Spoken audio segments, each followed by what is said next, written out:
well, stranger. Are you a rider by any chance? I am. What gave me away? Oh, I can smell it on you. The scent of the stables. And not just any stables. Something tells me you've never been one to ride half-starved birds with chine gall and wet beak. If I had a guess, I'd say your bird eats only the finest greens and has their feathers groomed twice a day with a curl hairbrush. Nothing but the best for my ambrosia. Ambrosia, eh? Pretty name. What's she like? Well, she's tall and strong. And her feathers are as white as snow. You're joking. You've got a white chocobo. I have, yes. I suppose they are rather rare. This I've got to see. Can you bring her here?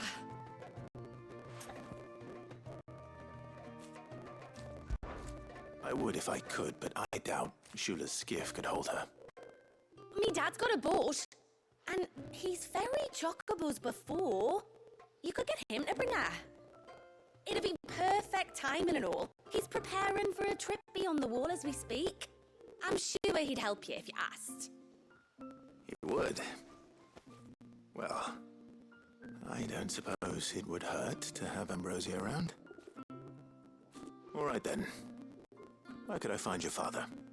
He'll be in the storehouse on the other side of the brook. Tell him Manda sent you.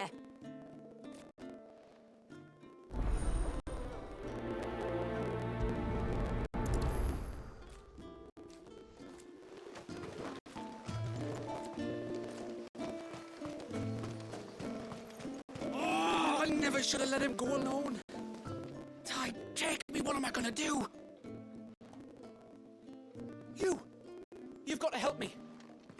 Shula said you were a force to be reckoned with. Are you? Why do you ask? Eh? Oh, sorry. I should explain. My name's Kitav. I'm worried about a friend of mine. He went into the forest and he hasn't come back. Would you help me find him? I can try. Tell me what I need to know. Of course. You know about the glamour our ancestors cast to keep this place hidden, right? Shula told us about it, yes. Right. So you know the cairns we use to maintain the spell? Well, it's me and my friend's job to maintain them. If it weren't for the likes of us, it would have faded years ago. So your friend went into the forest to visit one of these cairns? Aye, that's right. He said he was going down to Father's Fell. There are two cairns out that way, one by the banks of the Swift Run, and another near the Winged Wains, the ships in the forest. All right. How will I know this friend of yours? His name's Nassef. He's about my height, but clean-shaven. If you could track him down and see that he's come to no harm, I'd be much obliged. I'll search the village, just in case anyone's seen him, and meet you back here. Very well.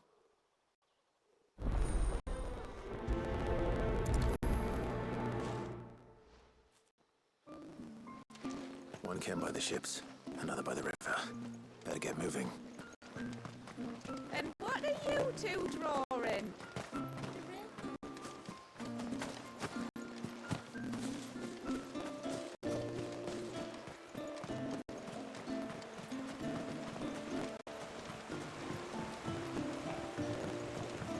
My lord, may I speak with... There is a matter with which I would beg your aid. Of course, what is it? Please, not so loud. Something serious then. Yes, I think we might have company. I was passing by the low gate when I saw a figure moving among the trees up on the cloak. At first I thought it must have been you or your brother, so I didn't say anything, but the more I think about it, the more certain I am that the figure looked familiar. And you're sure it wasn't one of the other villagers? Positive. I think it was someone from outside the wall who has found his way inside. Of course, it could just be my imagination playing tricks on me. I only caught a fleeting glimpse, and it might have been you or your brother. But if it is who I think it is, we cannot allow him to leave now that he knows we're here.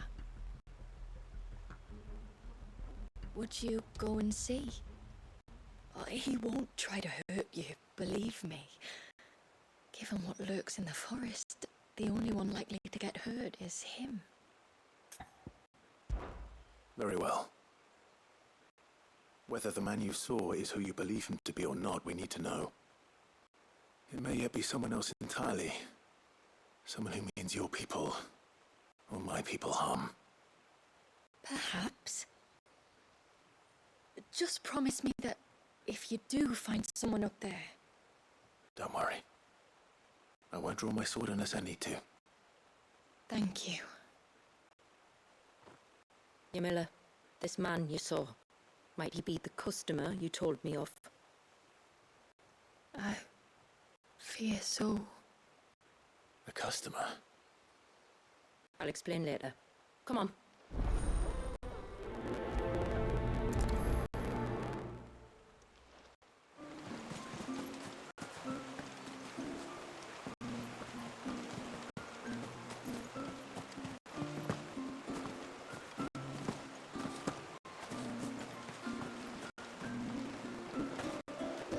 If we pick too many of the flowers...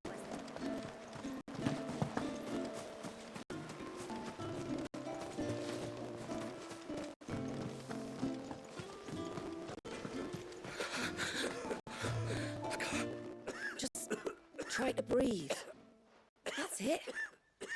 Is everything all right? Ah, you're the outsider. I'm Fanet, healer by trade.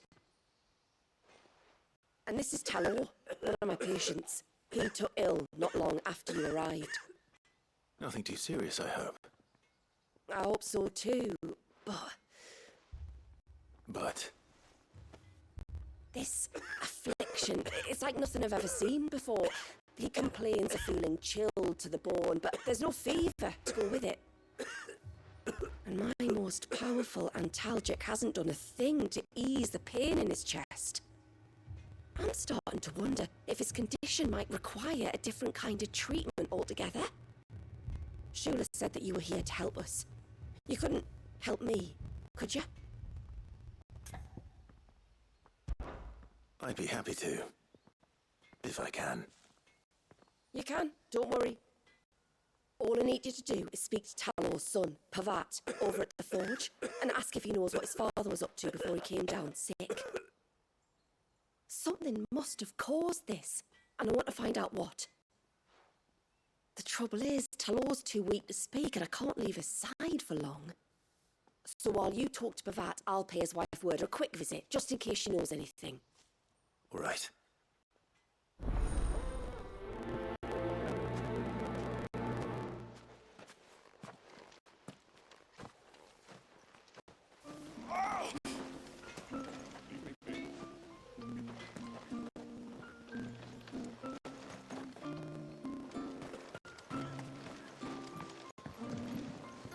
When you've decided what you want, just let me know. May it serve you well. You one of the outsiders, then? I am. Shula invited me. Are you Manda's father? I am. Got you running errands for her already, has she? She's asked to see my chocobo, but I need your help and your boat to bring her here. Or you could just say no. Honestly, that girl and her birds she'll be growing feathers soon enough. Well, truth be told, I didn't take the idea seriously at first. But thinking about it, it would make it easier to get around if I had Ambrosia here. Can you help? If you're sure that's what you want. The tributary says we're to treat you lot as we would each other. So, if you need me to ferry your bird over, then that's what I'll do. Still, if I don't take the water easily, I'll need you to bring us a mimic gourd or two to keep her calm on the journey over. And, where would I find one of those? Oh, don't ask me. It's Been years since I last brought a chocobo across the bay, and I'm told the world's changed a fair bit since then. Where do you usually get your stable supplies from? Well, the man who made Ambrosius tack lived in Martha's Rest, and if I remember correctly, he traded in chocobo feed too. So I suppose I'll go and ask him. I'll be sailing over to Northreach soon to pick up some supplies. While I do that, you collect your bird and your gold, and then meet me by the shore. Just don't take too long, all right?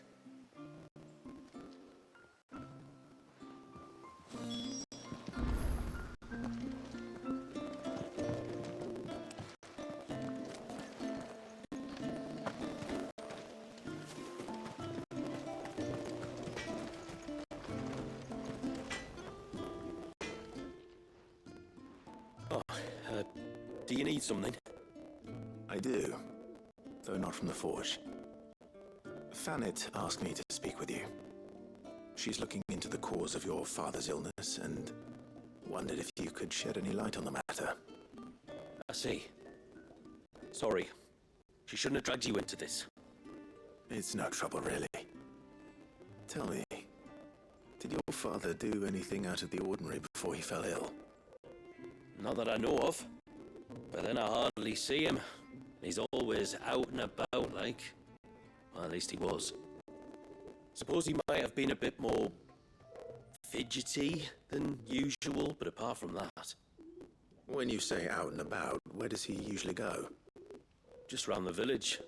Wanders over to Blazier's place most days. He's a fisher who lives on the other side of the fount. They're old friends. Maybe he knows something I don't.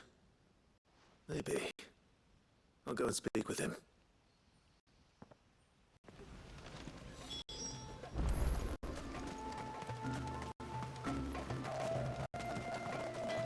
No sign of the child.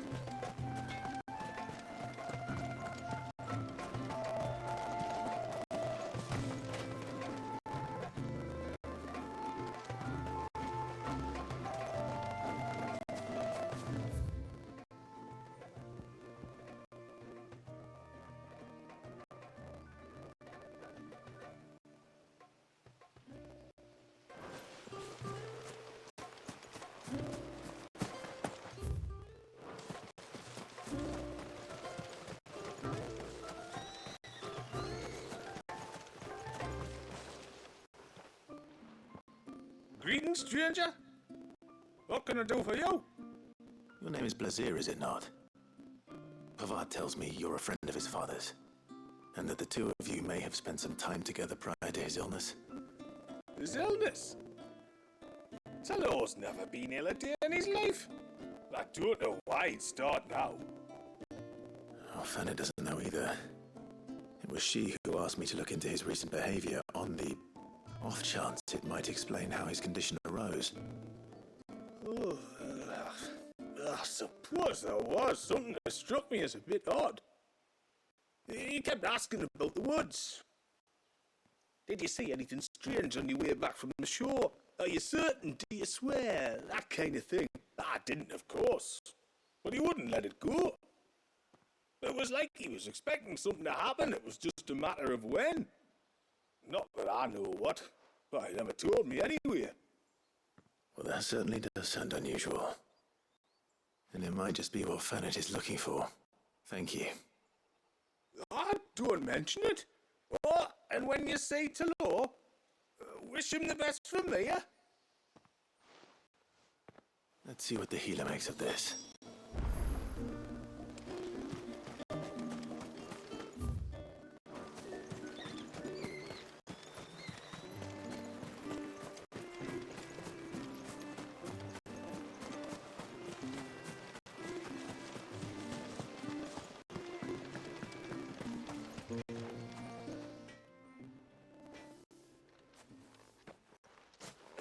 I spoke with Word, but she couldn't tell me anything.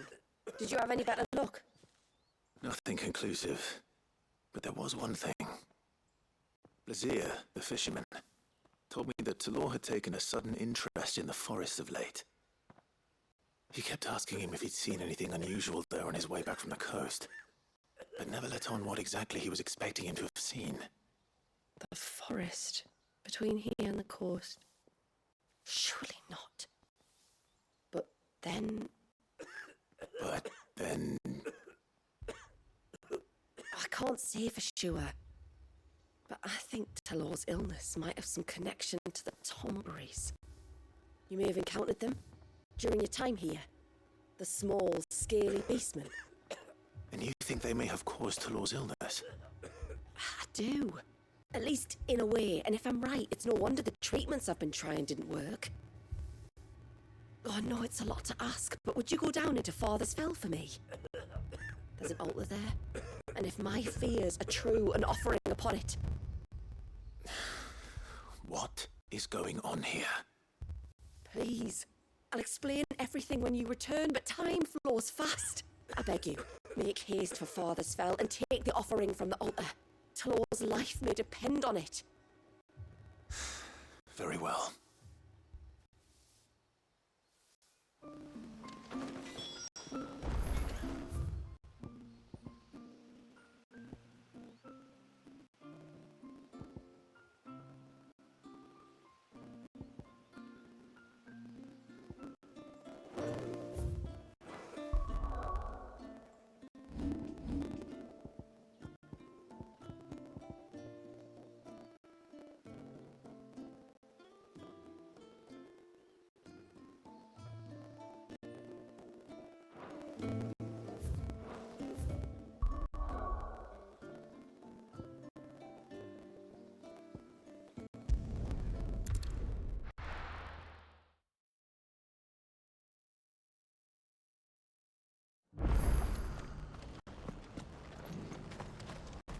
We've got a few rooms going spare now. You want a bed for the night?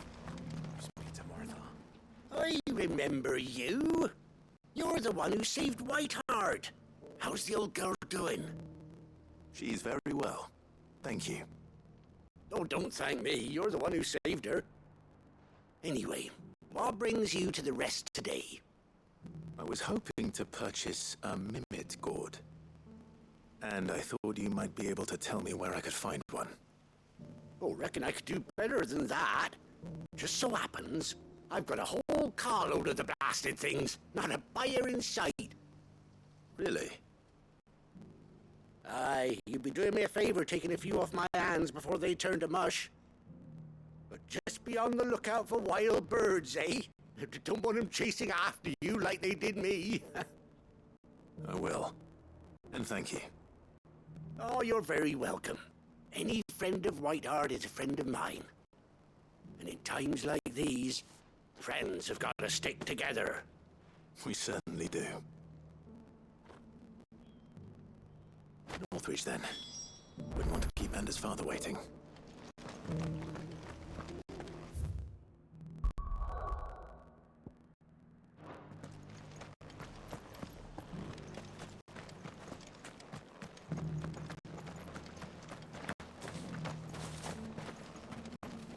How do?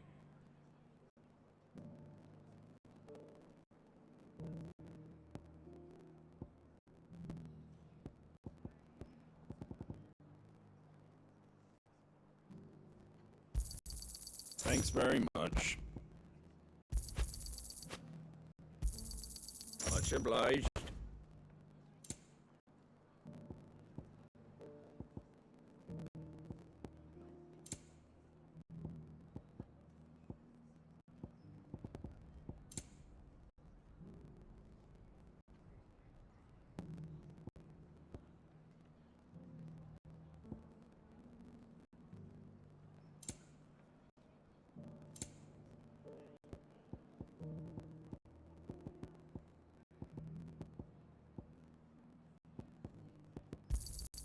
There you go.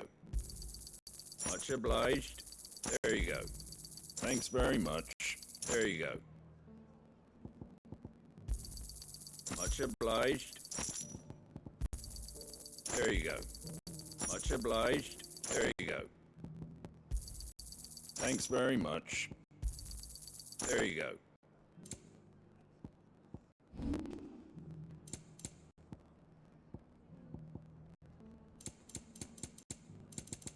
That all, is it?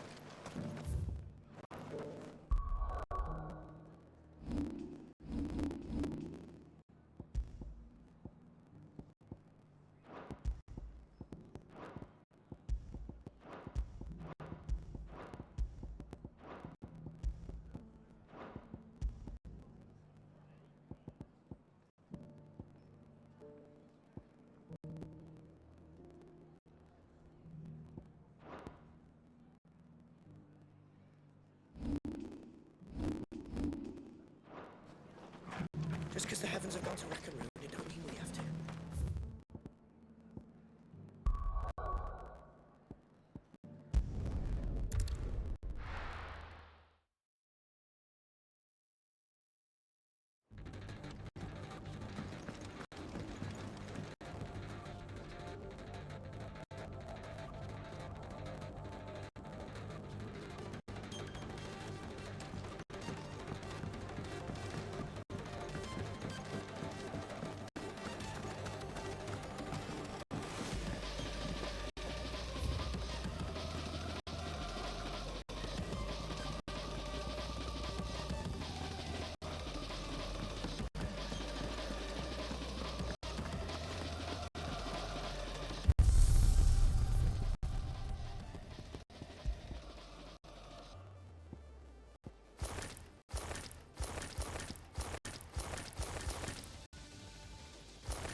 The garrison said they'd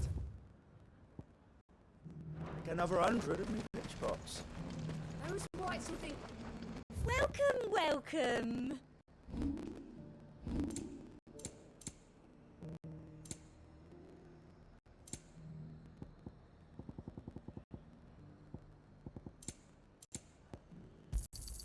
I do like a customer who knows what he wants. An excellent choice. I'll be here if you need me. And how might I help the garrison today?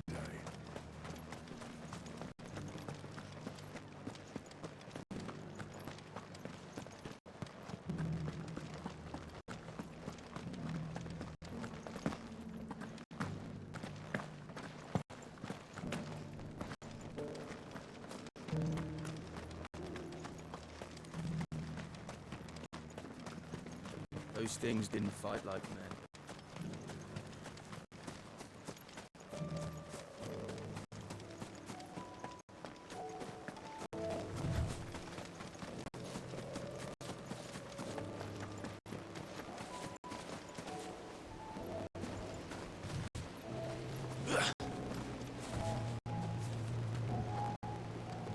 Ah, there you are.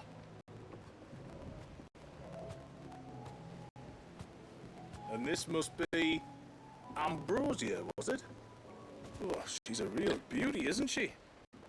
I have the mimic or two. Here.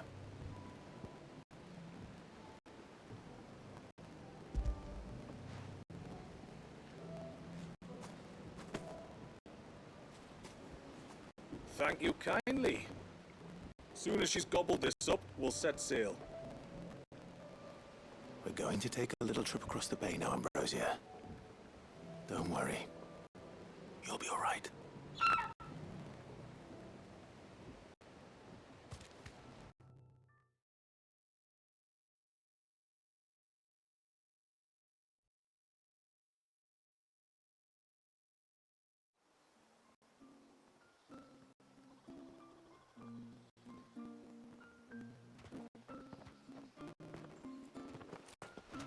Well, we made it. You didn't all? She is as white as snow. You're beautiful, aren't you, girl? Brave, too. She was calm as you like on the journey over. The mimic gourd will have played its part, of course, but passing through the walls enough to spook most birds even then. Not this one, though. Ambrosia's been through a lot. I doubt there's much that could unnerve her now. Not with a beloved master by her side. No. It's you who looks after me, isn't it, girl?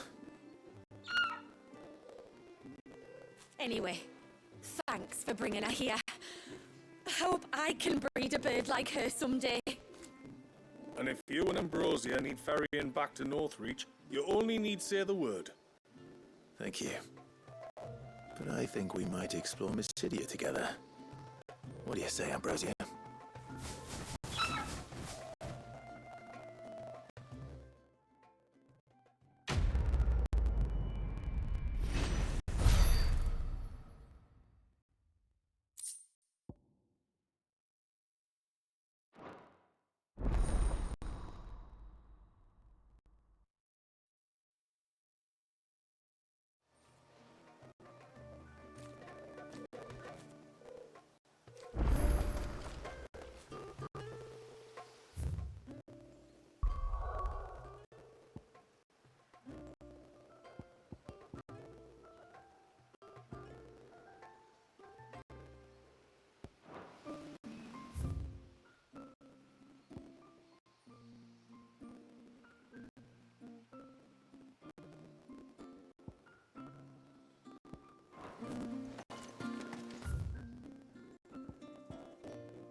Come on.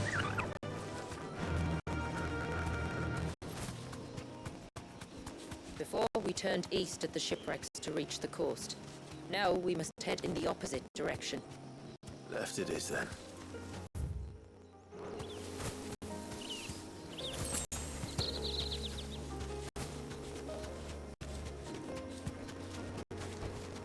Back to the stables, Carl. If there's one thing I know about beastmen, is that they love to hide in the dark.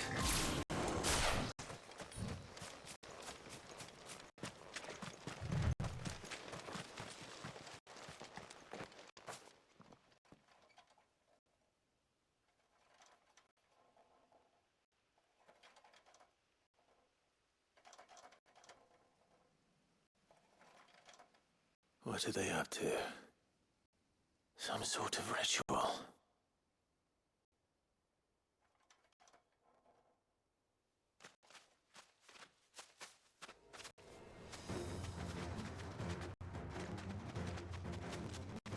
Sorry to disturb you.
Let's see what's on this altar then.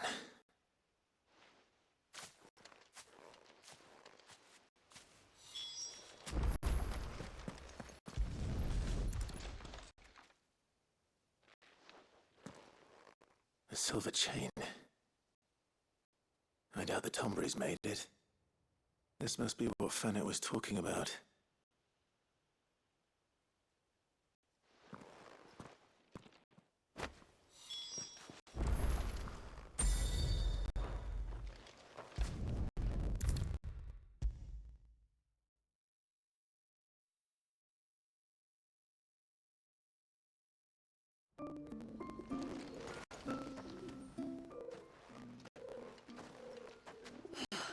You're back. Well, did you find anything?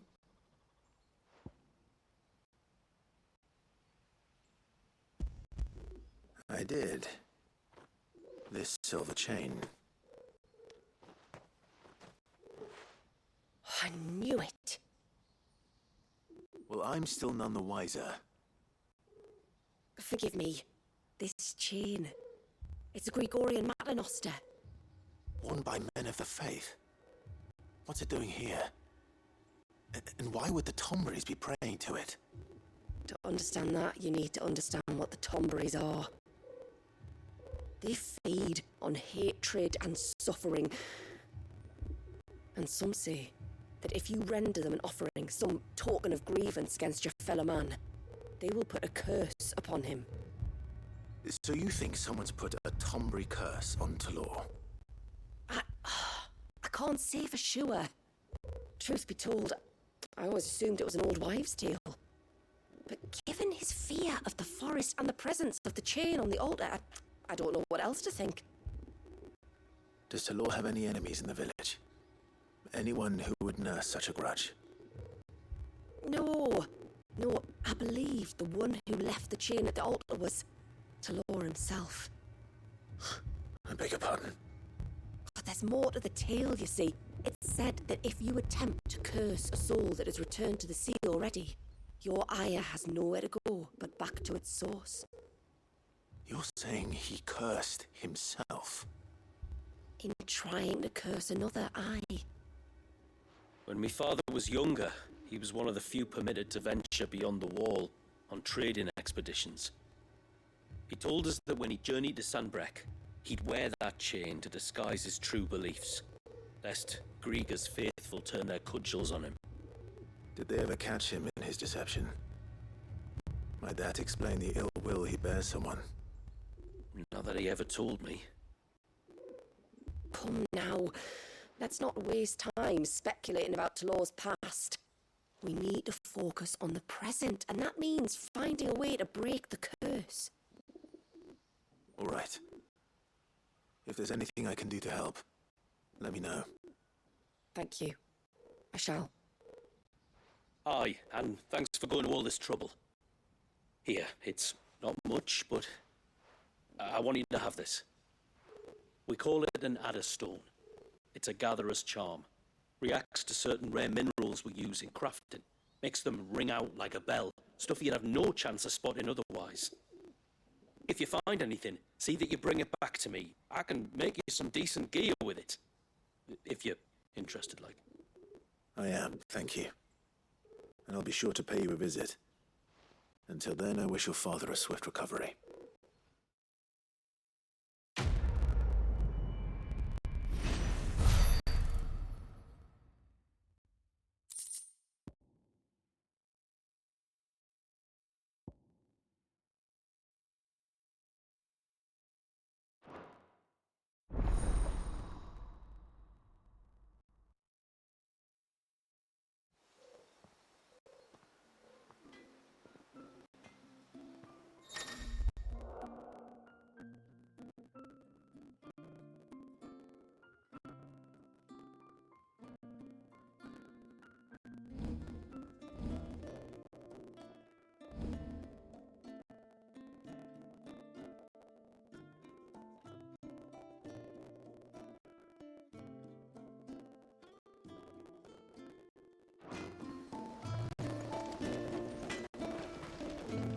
What is it you want?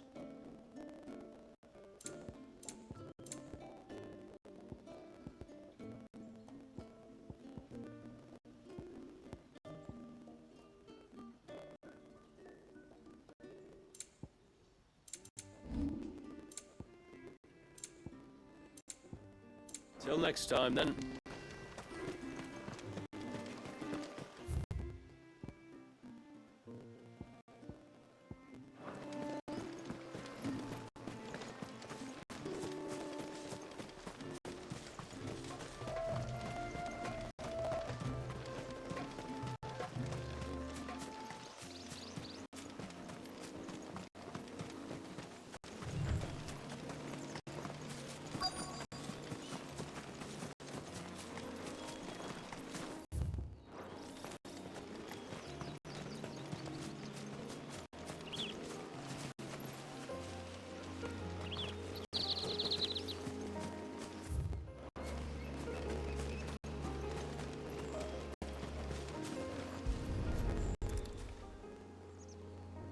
A bottle. Breath of the Arbor. Perfume from Sunbrag. Looks expensive, too. Who's there? Stop!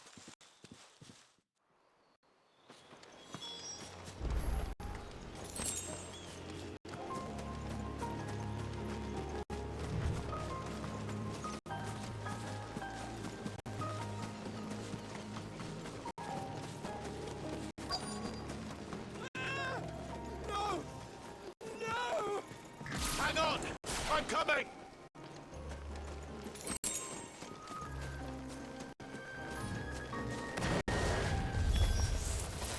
Don't eat me!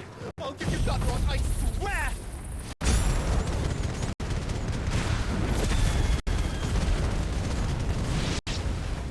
Stand back. I'll handle this.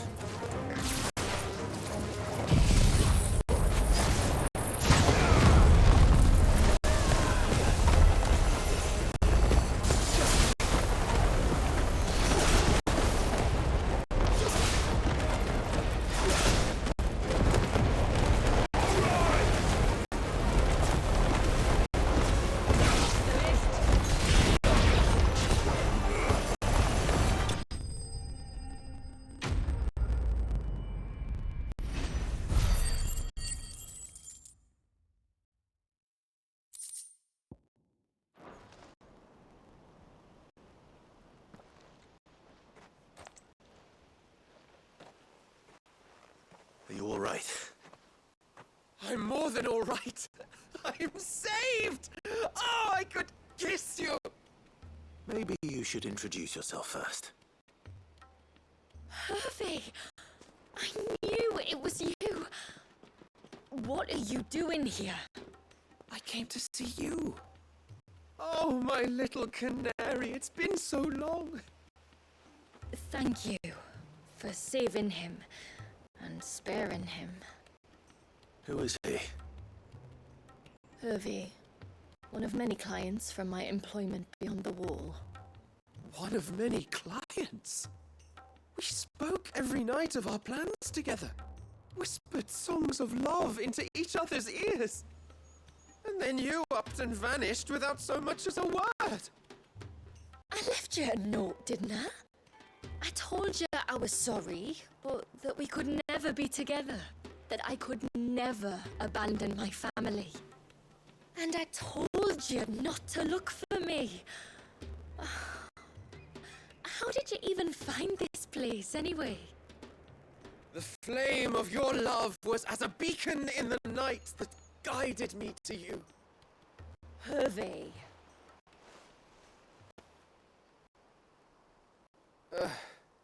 I was walking by the coast near Northreach when I saw a lady who looked like you. Eyes like the ocean. Hair like the driven snow. The next moment, she and her companions were jumping in a skiff and sailing out towards the wave. So I, borrowed the nearest boat and started rowing. It must have been Shula bringing us here. So what? You rowed, found a nose how many leagues across the bay, simply because you saw a woman with white hair. And as I did, the skies changed from a dull and hopeless grey to a bright and benevolent blue. That was when I knew for certain that my little canary was close. Oh, why did you come? You should have forgotten me, as I tried to forget you.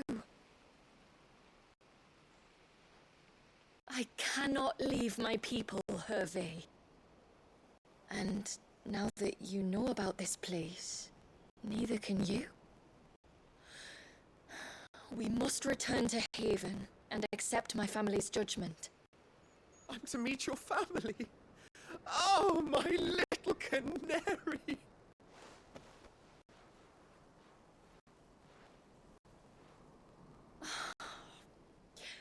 Please, come and see me later. You did as I asked, and you must be rewarded for it. But first, follow me, Hervé.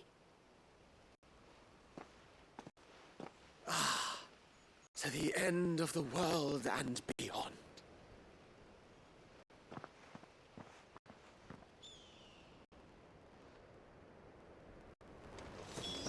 You should never have found this place. How could I be so careless? Don't blame yourself. I doubt anything could have kept that man away.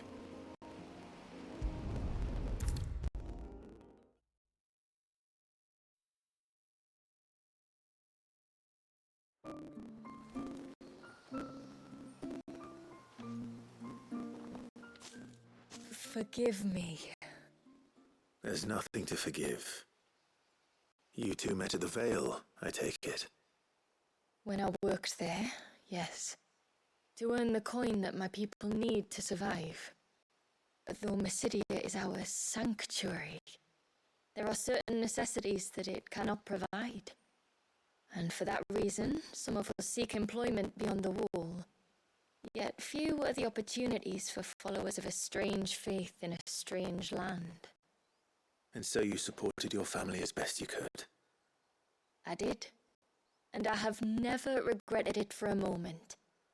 I found a second family in the Vale, and in the Dame, a second mother. I also found Hervé. But our love could never be. I knew that if I revealed my secret to him, I would be putting my people in danger. But that if I did not, I would be living a lie, unable to return home. What will happen to him now? Since our people settled in Mysidia, uninvited visitors have been few and far between, but not unknown. Explorers, survivors of shipwrecks, none lasted long. I see. That was before my time, you understand. I've never had to make a decision like this before. Yamila, know that I do not blame you for any of this. It was me who decided to make the trip to shore. Me who exposed our secret. This was my mistake, and I shall bear the responsibility. Thank you, tributary. I only beg you to remember that Hervé means us no ill will. He's just a fool. A fool who loves me. I will take that into consideration. But yours is not the only voice I must listen to. The whole family must be consulted, and it may take time for me to arrive at my decision.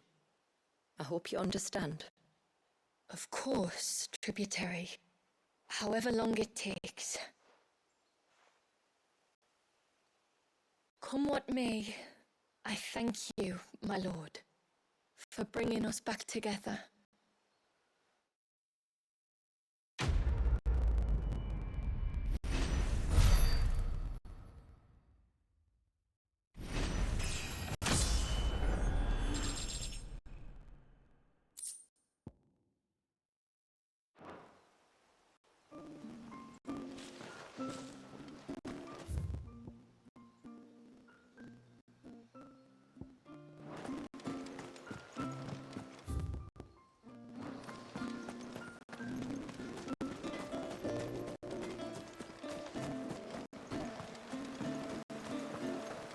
Bastard things.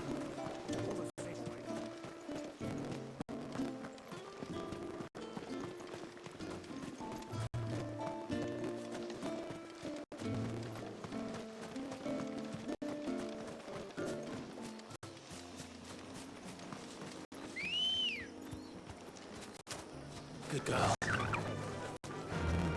Yeah!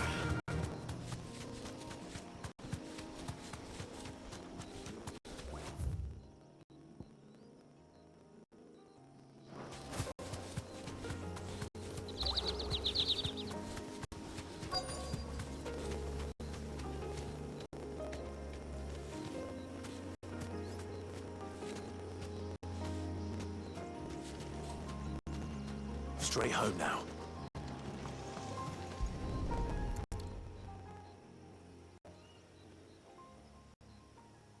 Well, here's the cairn.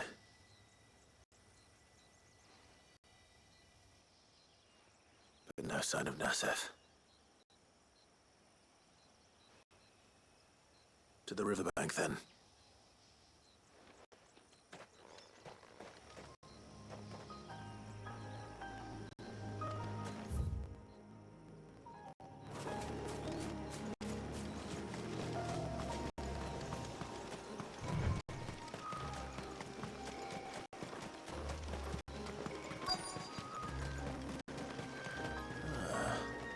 Who have we here? I'm looking for a man named Nasef. Aye, I know him. Takes care of the cans. Wait, you didn't think I was him, did you? Sorry, mate, I'm just out to Jimmy sell a few ibexes. What do you want with the lad, anyway? His friend, Katav, asked me to look for him. Apparently he ventured out to work on one of these cairns and didn't return. Well, that is a worry. You're a hunter, yes?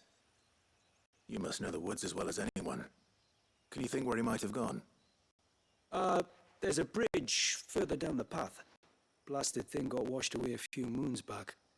Our carpenter only recently had time to rebuild it. But if I remember rightly, there is another cairn on the far side. Maybe he decided to visit that one while he was here. Maybe. It's worth a look, certainly. Thank you. Don't mention it. I'll keep an eye out too.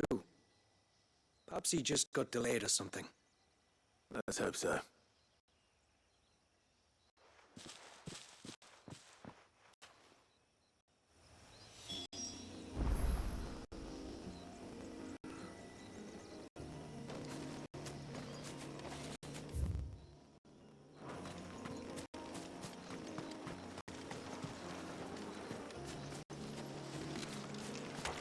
This must be the bridge the hunter was talking about.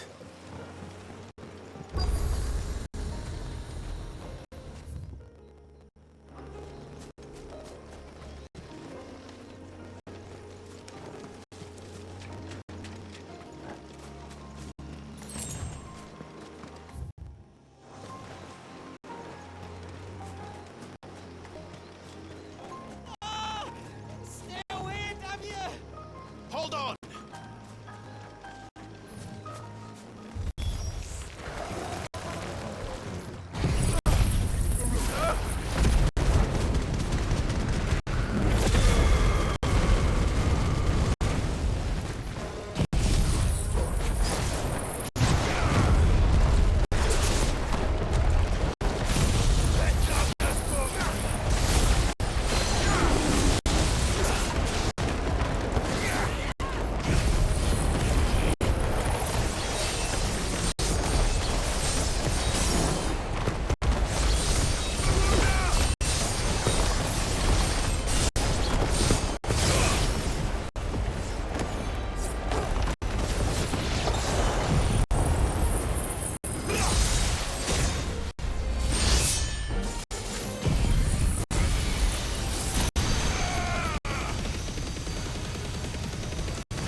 Oh, thank you.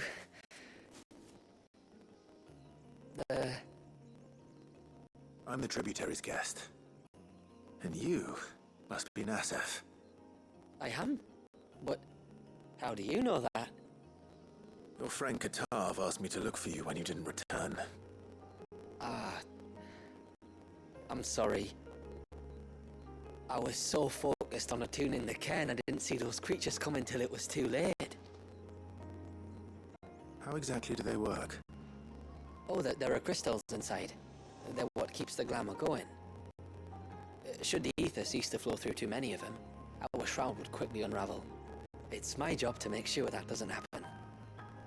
And an important job it is. But you'll struggle to do it if you're dead. You need to take more care. Yeah, no arguments there. The truth is, me and Katav usually work together, watching each other's backs like. But when we heard outsiders were coming, we split up to get the job done faster, so things would be perfect for your arrival. Stupid, I know. So you found him then? Not before the local fauna did. My arrival seemed to put them off their dinner. Mustn't have been hungry after all. Expect you'll be wanting someone to escort you back to the village then, Nassef. Woods are full of nasties today. When you're next in Haven, be sure to come and see us. You saved my life. It's only right I repay you. If you insist. Take care now.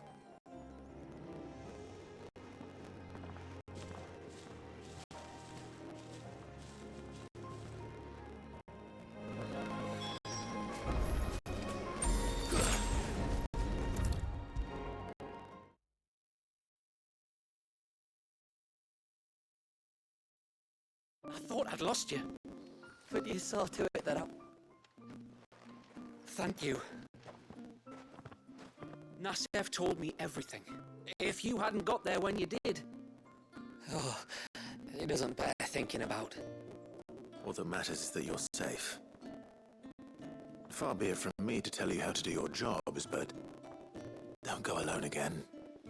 Or if we have to, maybe we should think about casting the glamour on ourselves to keep the wildlife from spotting us.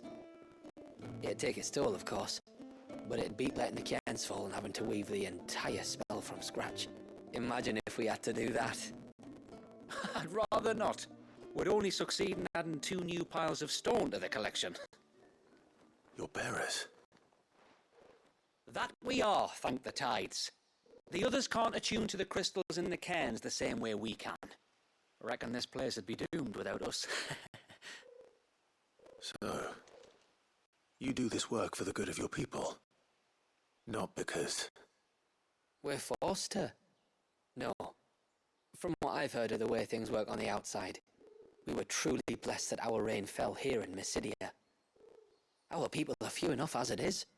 If we started turning on each other, kin against kin, over nothing but a stupid accident of birth, our days would be numbered. They would. Anyway, all's well that ends well, eh? Thanks to you, both of us live to keep this place hidden another day.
There's a large gate up ahead, and beyond it, a cluster of ancient ruins.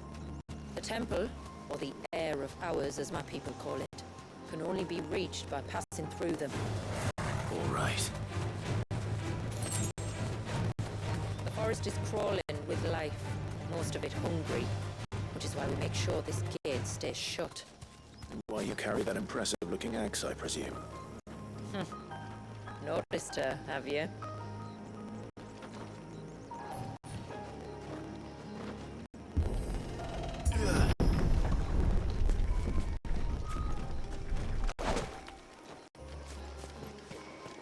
The temple is up there.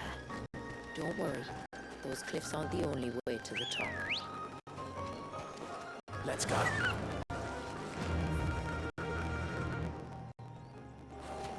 Faster!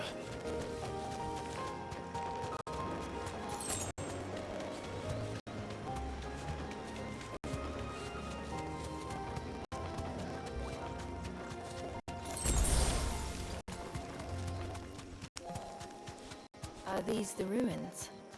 Yes. As far as we can tell, they're part of the same complex as the temple itself. To think of all the people who must once have lived here.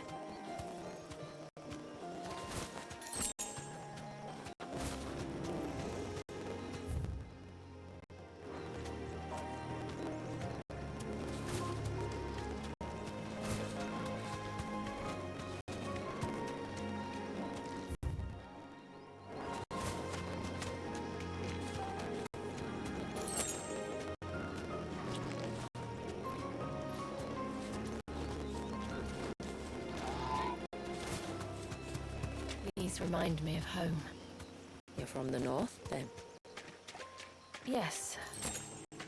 And no. I see.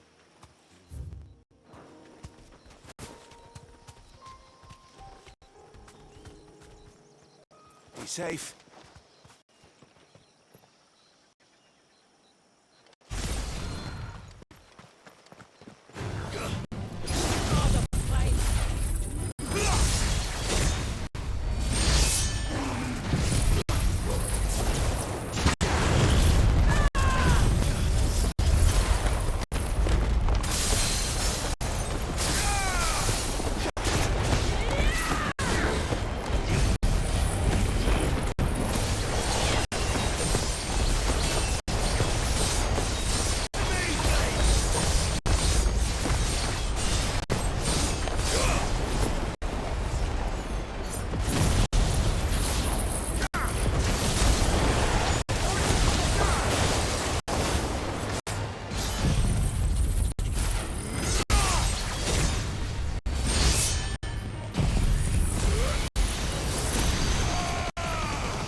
Do you see that cave up ahead? Whoever lived here carved a flight of stairs into the stone within. away to the top. And whatever it is that awaits us there.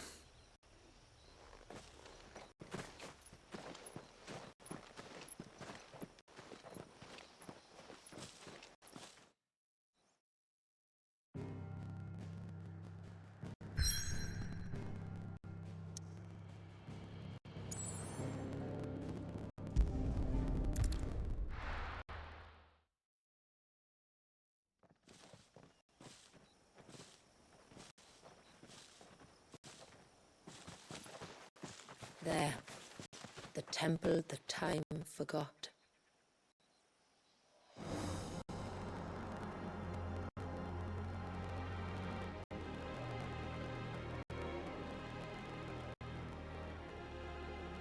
And the Varys inside. Yes. You can see the spell's path from the nave.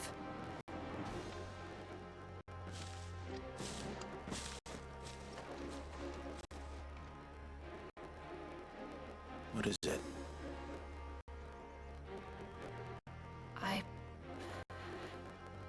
I don't know. It's probably nothing.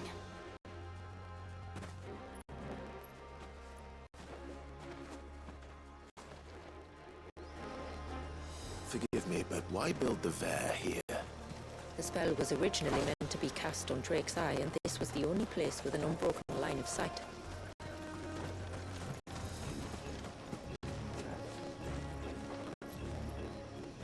The Targaryens like to think these ruins are their own.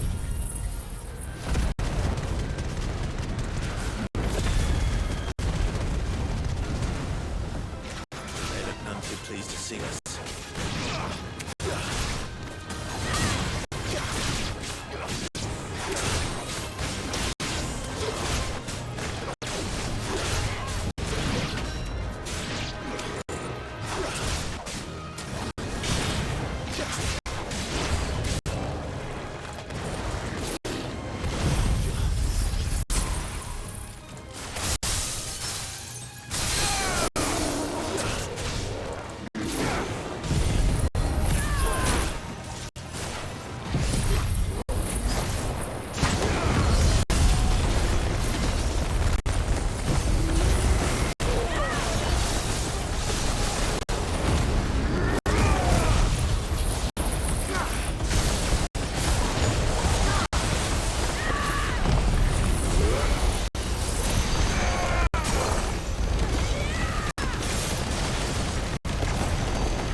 While our numbers dwindle, theirs seem only to increase, as if they were feeding off our suffering.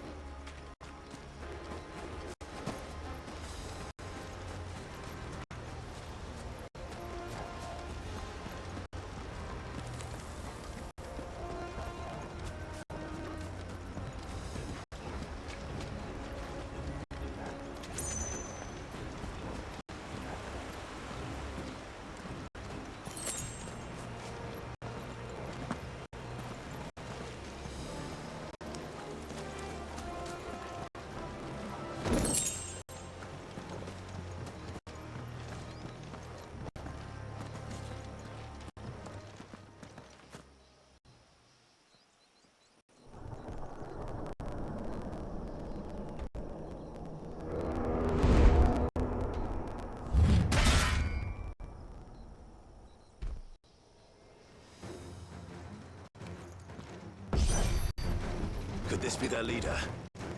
You're more than welcome to ask.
worse.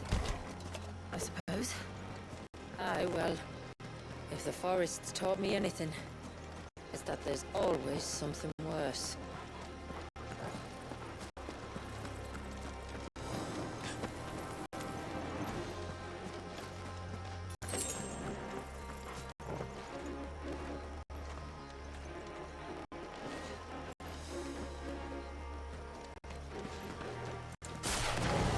This might take a while.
Is that the nave? Just inside the dome, yes. But it's what's out here that worries me.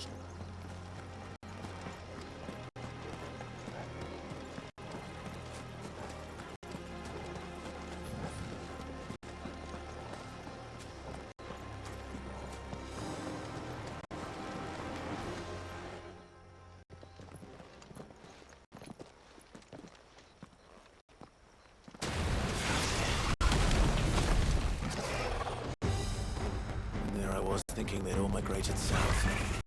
The weaker ones did. The weaker ones. Did you hear that, Sid?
its skin.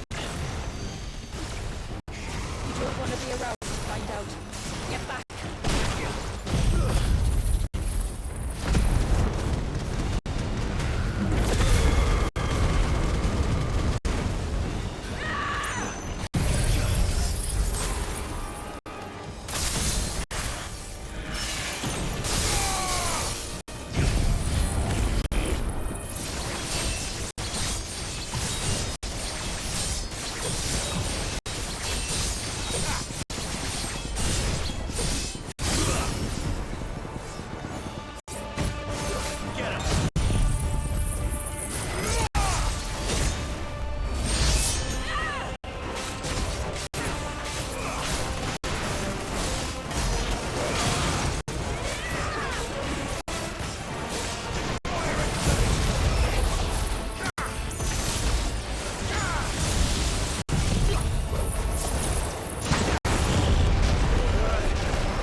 This place. It's frozen. Just like the surge.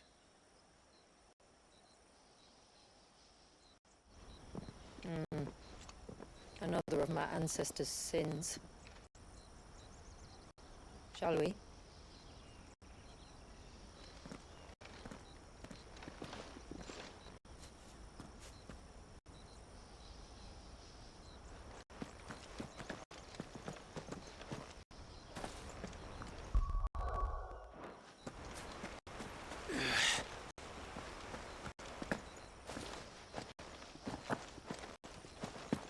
The blue veil shows the extent of the spell's reach. But I can feel its ether from here.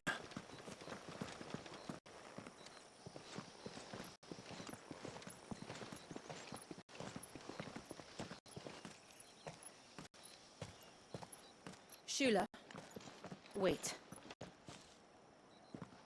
Before we cross the threshold, I'd like to know a little more about how these magics work. I assume we'll be safe from their influence. We won't grind to a halt, if that's what you mean. The spell only affects the things that were present at the moment it was cast.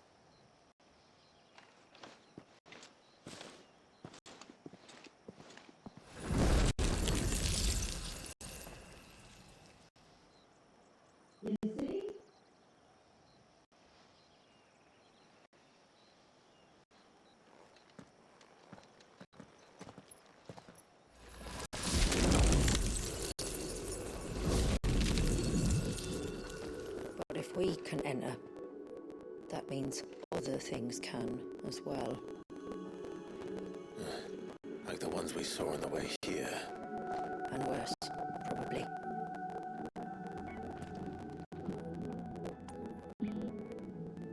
Is this Leviathan's doing? Well, it certainly wasn't ours. When he realized my ancestors were attempting to cast a spell from here, he made to destroy the temple. And almost did by the looks of it.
imagine what this place must have been like before the attack.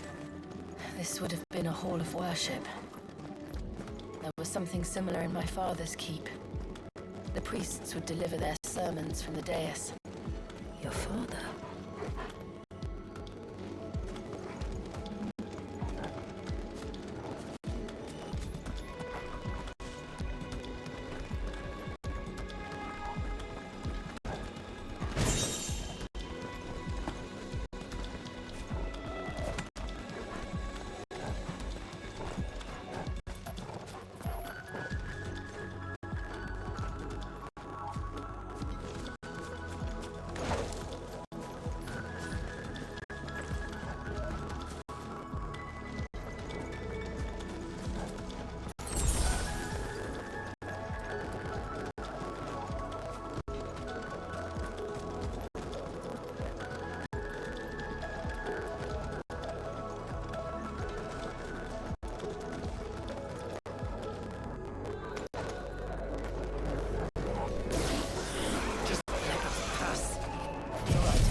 Last climb then.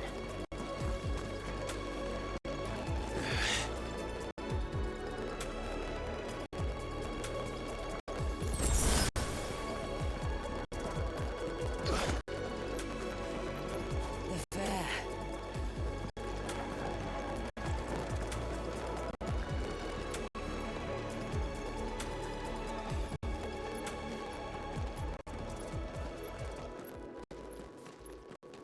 By the founder.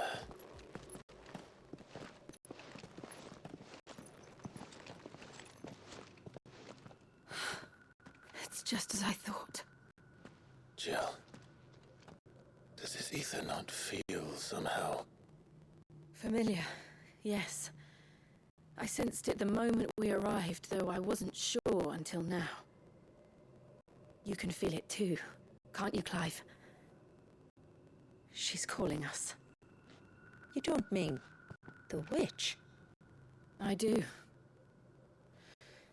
Though she was more than that. Much more. She was a dominant. A dominant who once commanded the icon that now resides in both me and Clive. Of course. I don't know why I didn't see it. Who else would have the power to freeze time? None other than Shiva herself. But for her ether to endure after all these years, it's almost as if...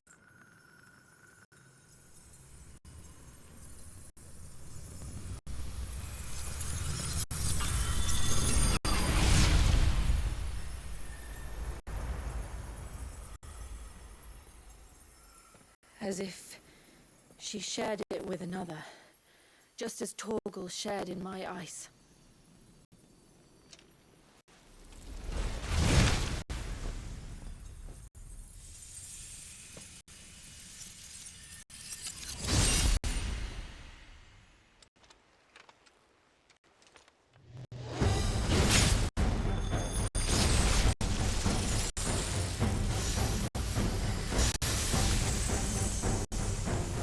Shiva's companion.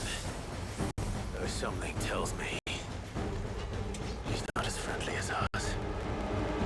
My ancestors never warned us about this. He wasn't left.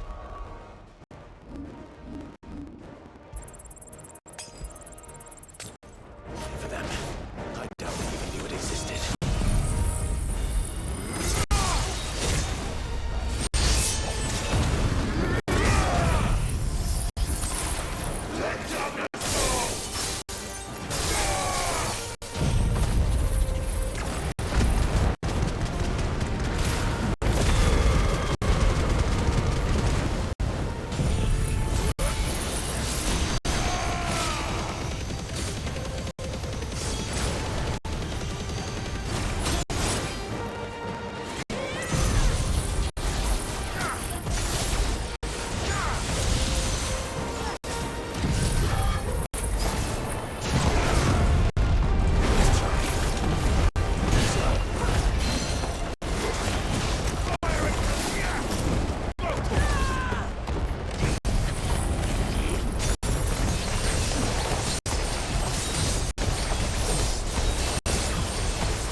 Because it would sooner die than fail its mistress.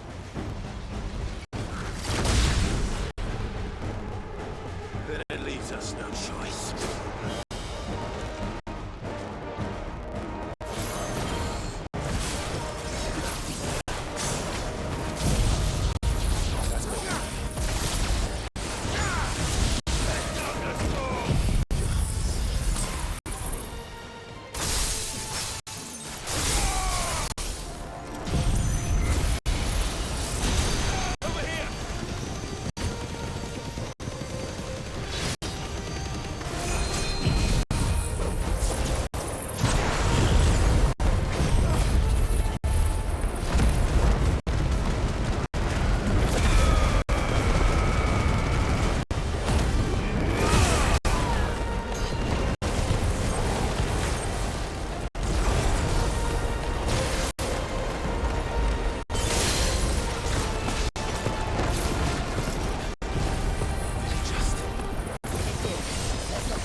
It's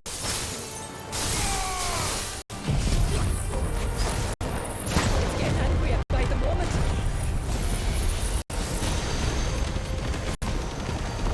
We'd better cut this short.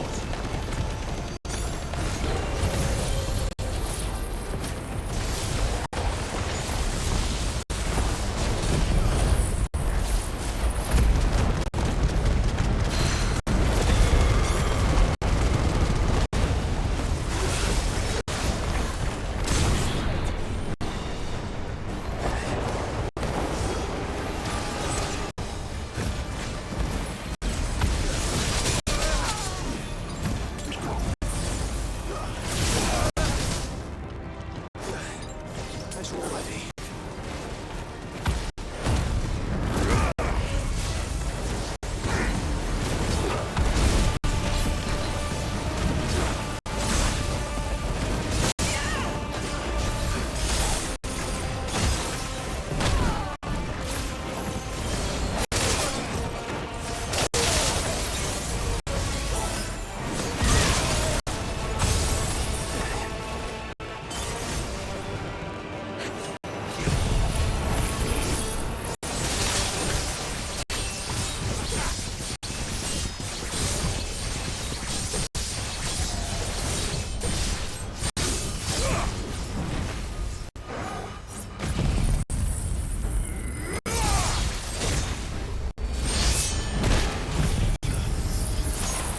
This one.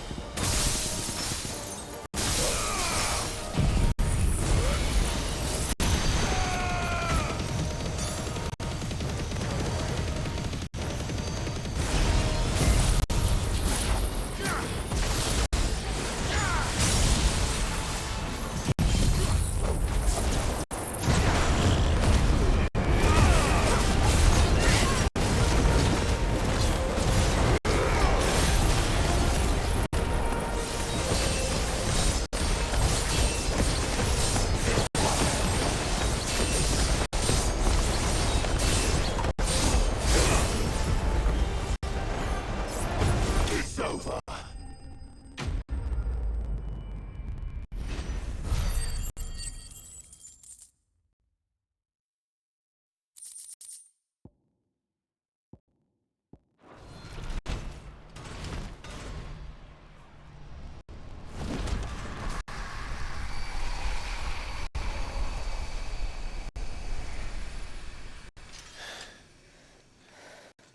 Now let's destroy it and put an end to this.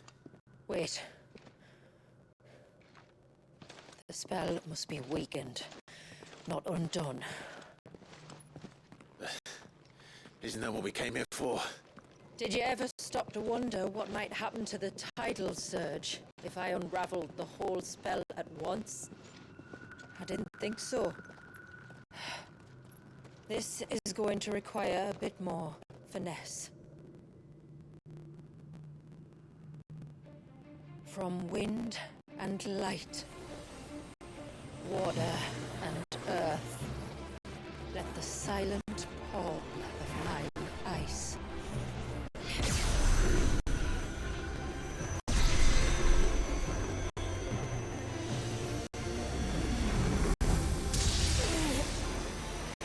There's too much ether.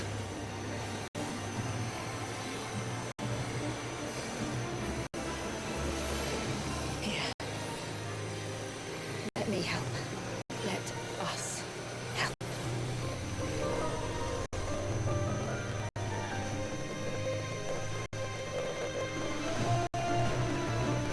Almost.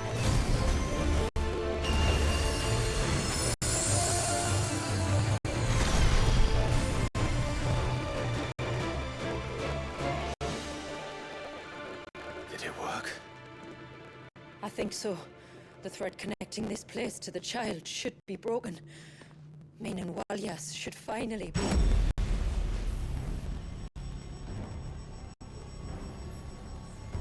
Free once more. Leviathan, our most profaned fragment, its divinity defiled by the hand of man. its spirit shackled by his hubris, till Mythos came, bringing release. Now, let the sins of man be redeemed by the hand of the servant of God.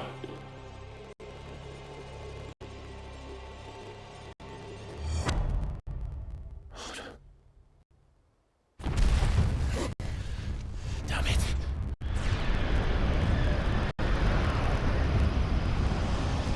It's happening. Isn't it? It is. What is? What's going on? Precisely what we feared. Leviathan is out of control.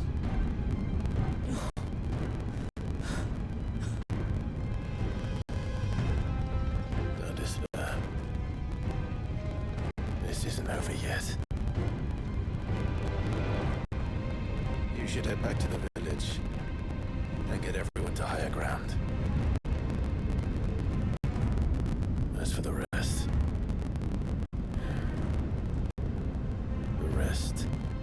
the freight will handle.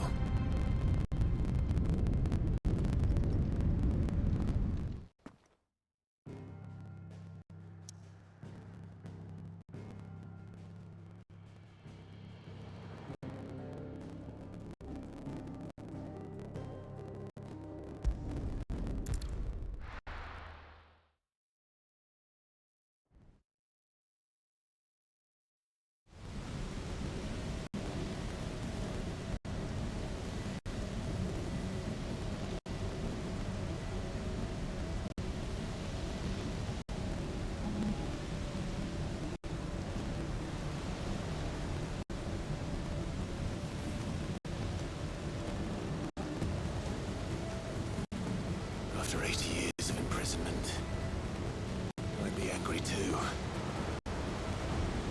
But I can't let it end like this, Warriors. It's time for you to come home.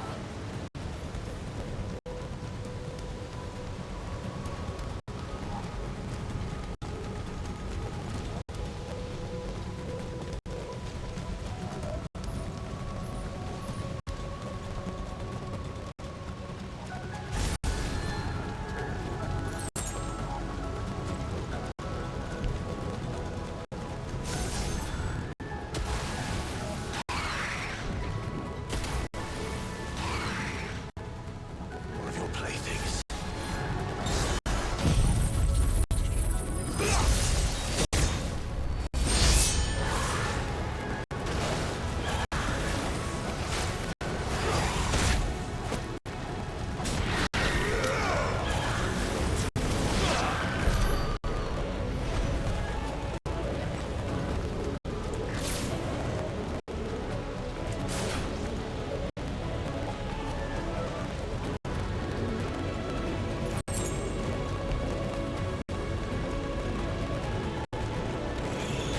Mistakes.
All right. I heard you the first time.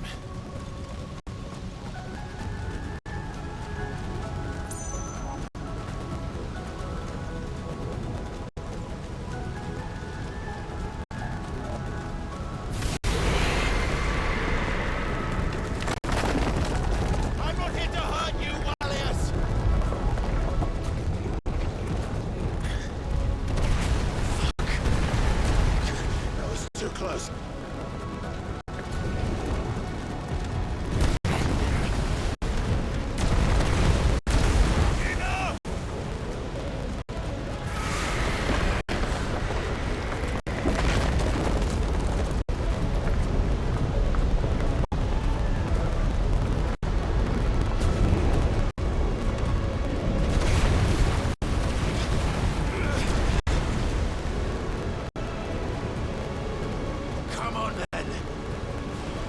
No more hiding.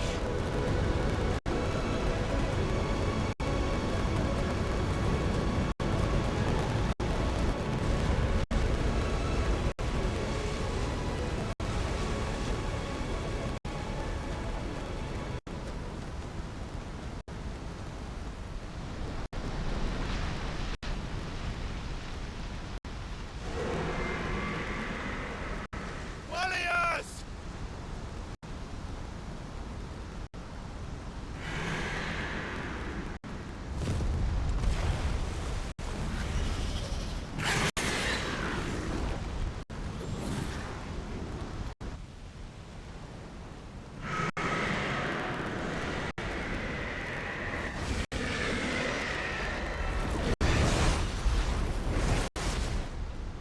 This isn't what I wanted!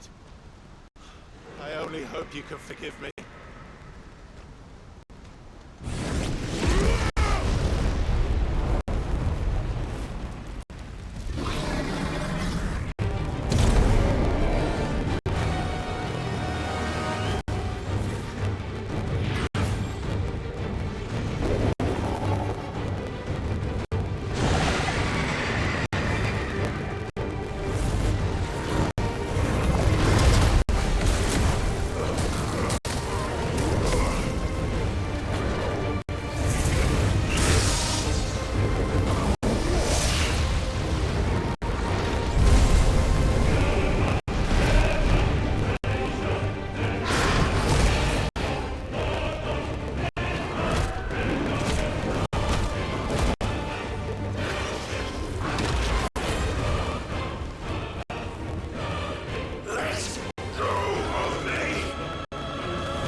right, Leviathan.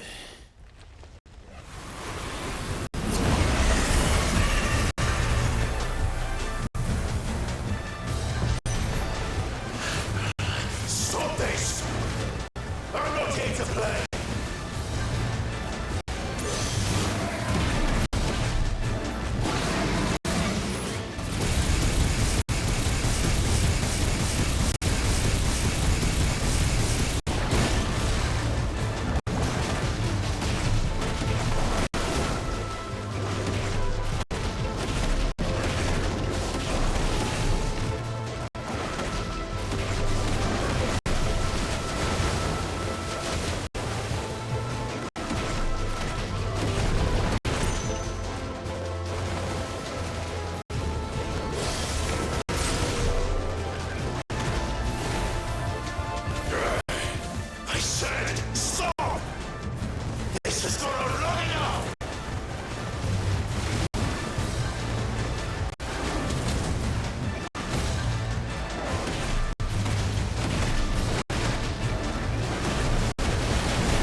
To play.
The village.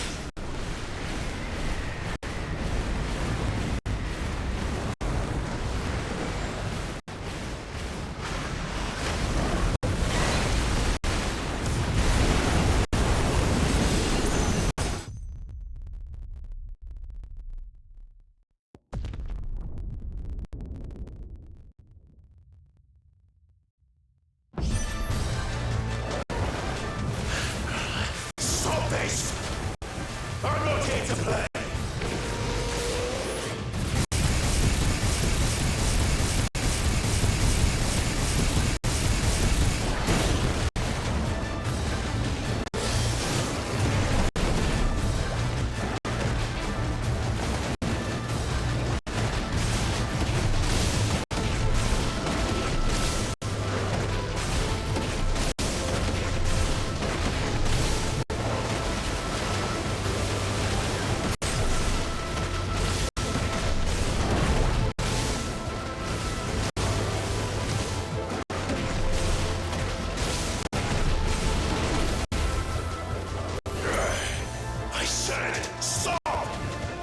This has gone on long enough!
The village.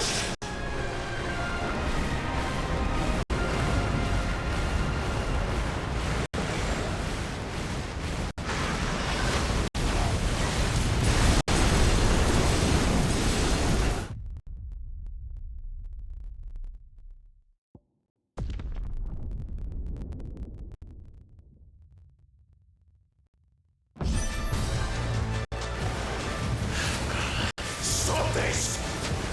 I'm not here to play!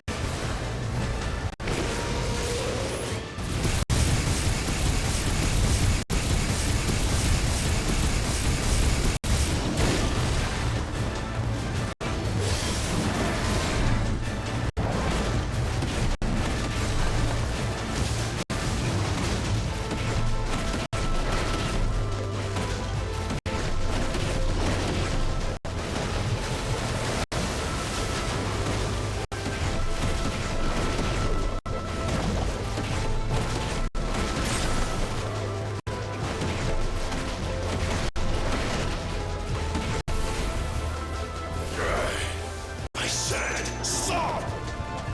This has gone on long enough!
The village.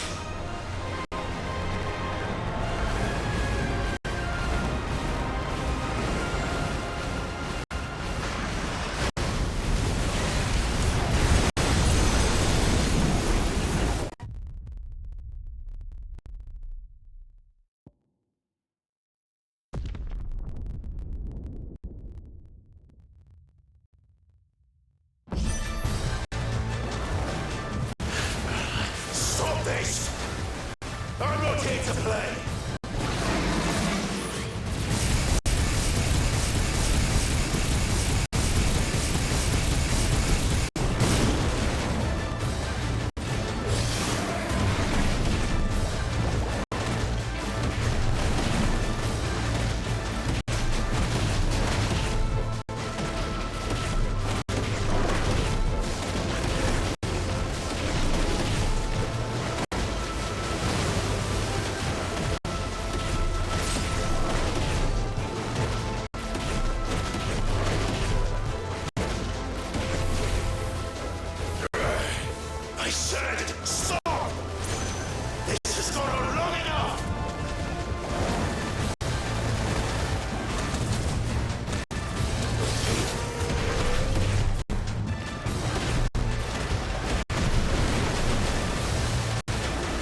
The village.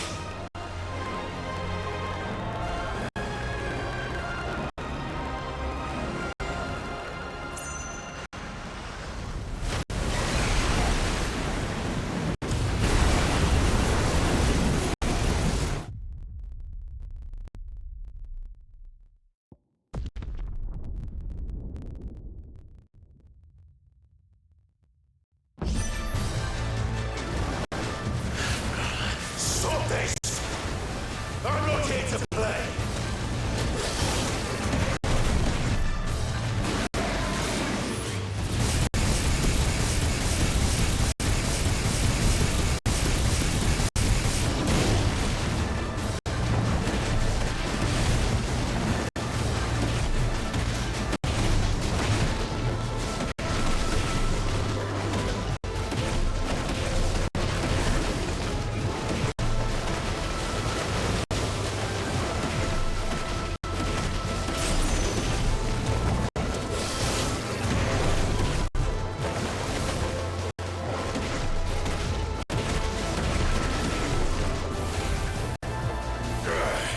I said, stop!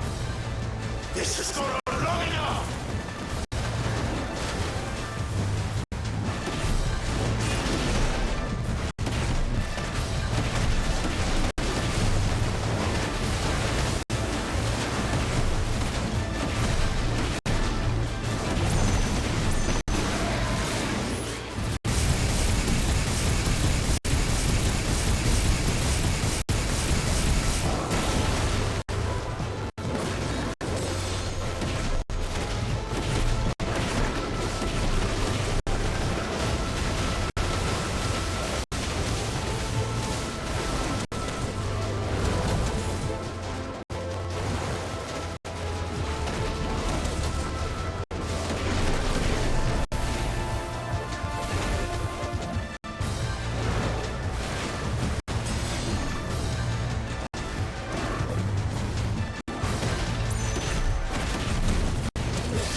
The village.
The village.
Stop this! I'm not here to play!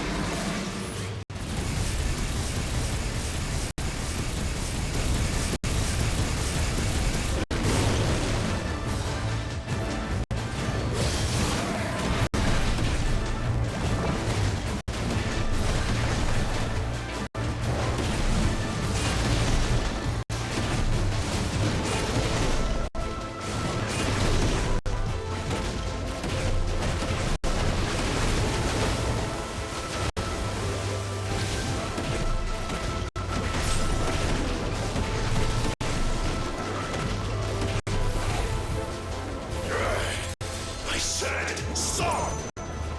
This has gone on long enough!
The village.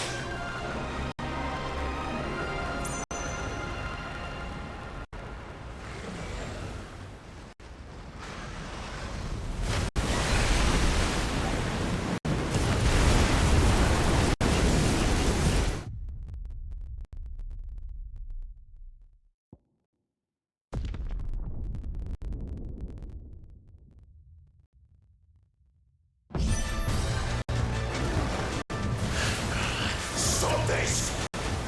I'm not here to play!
village.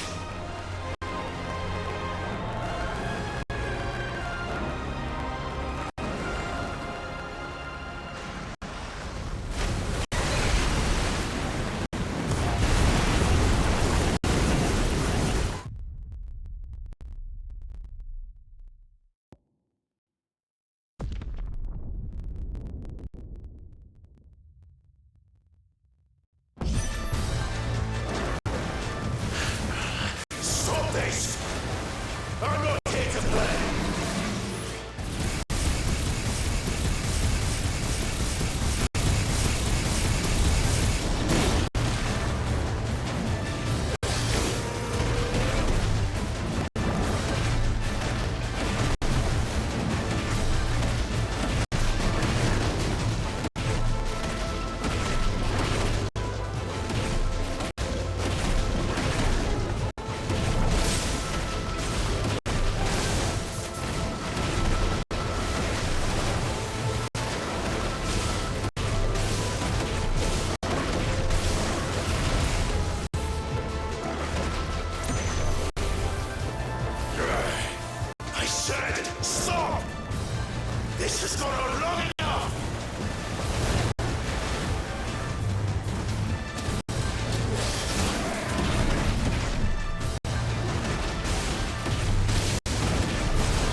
You're just full of surprises, aren't you?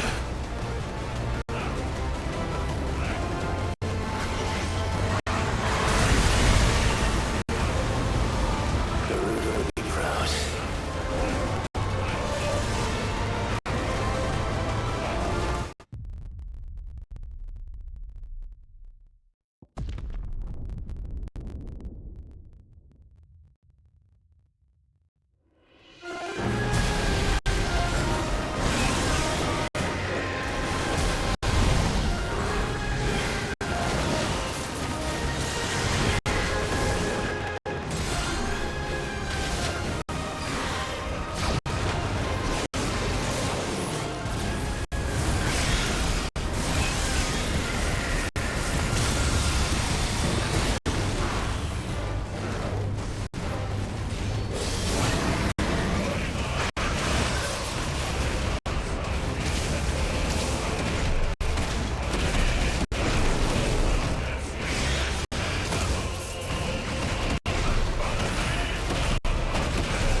just full of surprises, aren't you?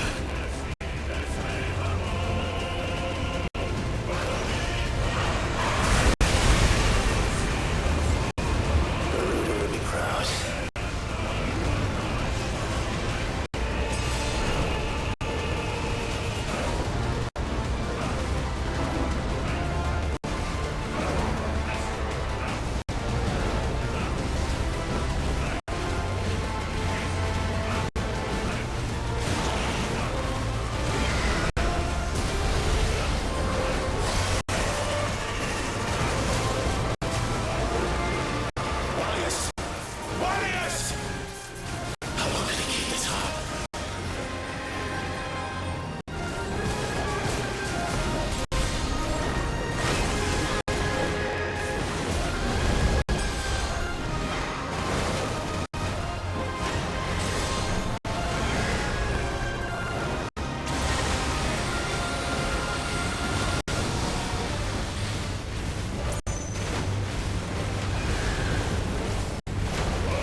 a tantrum.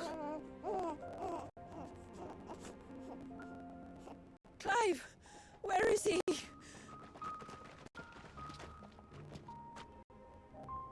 Well, yes.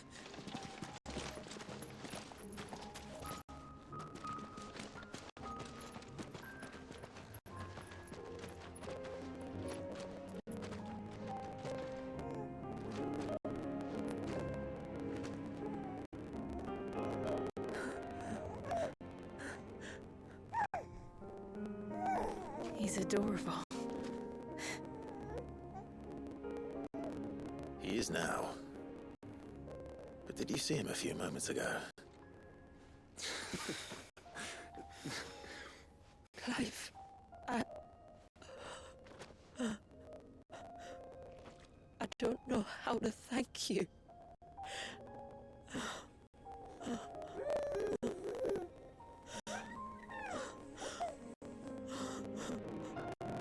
It's all right. We should find him a dry blanket now. Wouldn't want the little monster catching a cold.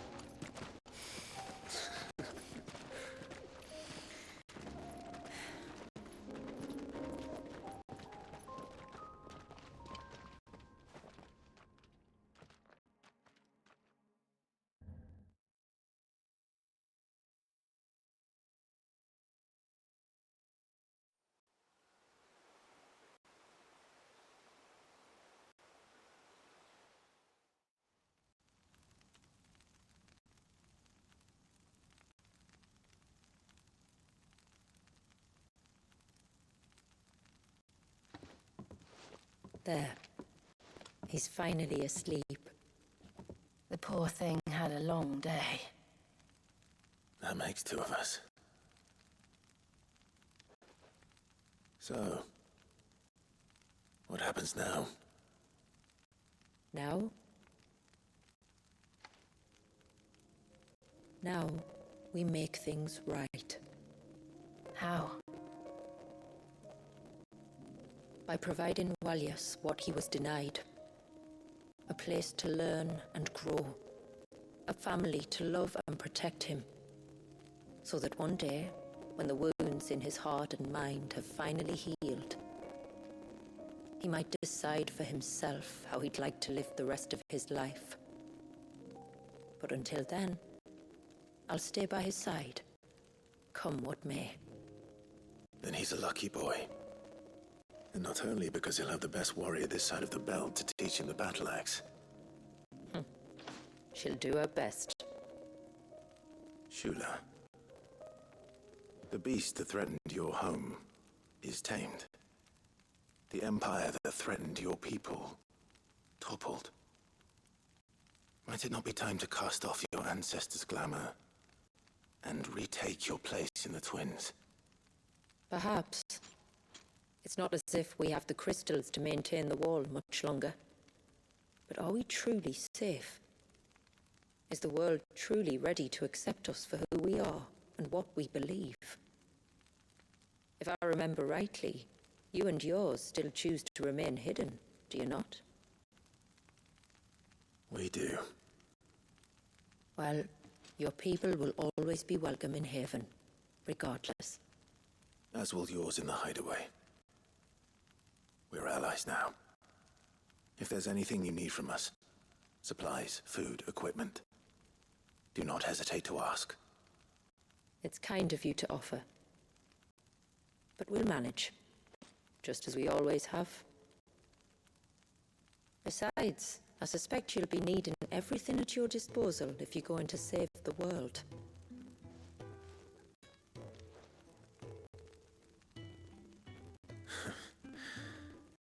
I fear much of it is past saving.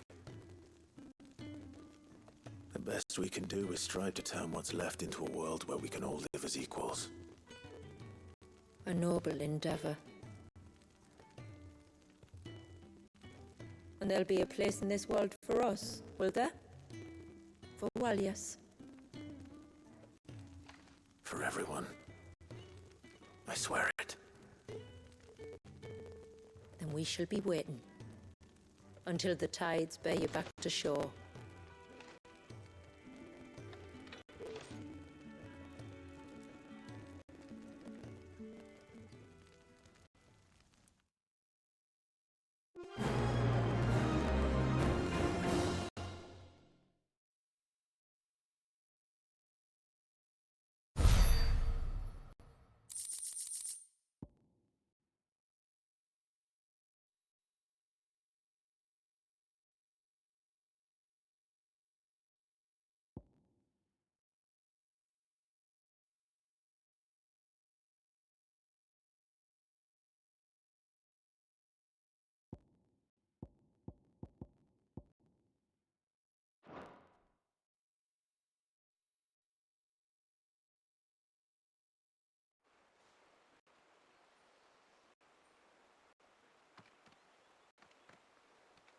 Do you think he'll be all right? Well, yes. Only time will tell. But I can certainly think of worse places to spend one's childhood. The Moats of Water are a fine people, and they will take good care of him. Up by the Vare, Ultima spoke to me. He called Leviathan his most profaned fragment, and told me to redeem the sins that had laid him low. Is that so? The sins of Wallius's ancestors were grave indeed. To force him to prime at so tender an age. And to freeze him in time, that he might never know what it was to live. Yet I doubt either of those crimes was the source of Ultima's displeasure. It was that the Icon's power had been put to another purpose than the one he intended. To him, Leviathan must have seemed an aberration. Could that be why Ultima made no attempt to lead me to him? The fear that this profaned fragment might corrupt his vessel somehow. Perhaps. Or perhaps he simply deemed Leviathan surplus to requirements. Having concluded that his vessel might be made to serve his purposes without the full sum of his power. His purposes? There's no escaping them. Even here. Hidden away in Mysidia, the blessing of the crystals proved nothing but a prison. A prison into which Wallius was born, and from which freedom is hard won. If the world doesn't change, if we don't change it, he'll end up suffering the same fate as every dominant who came before him. Then we must change it. That we must. And we shall.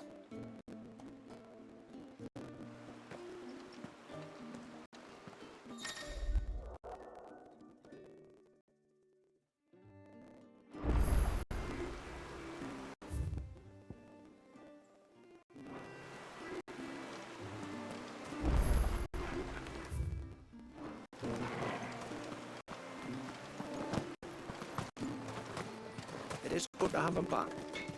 But how little the lad was. My friend, I have news. Reckon my steel's just as good as any.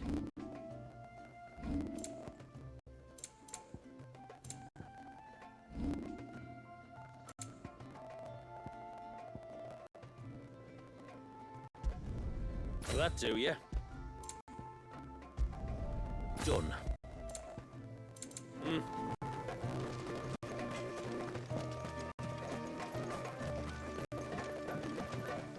When you've decided what you want, just let me know.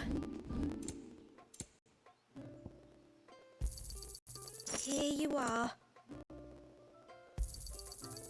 Well, if you're sure you need it.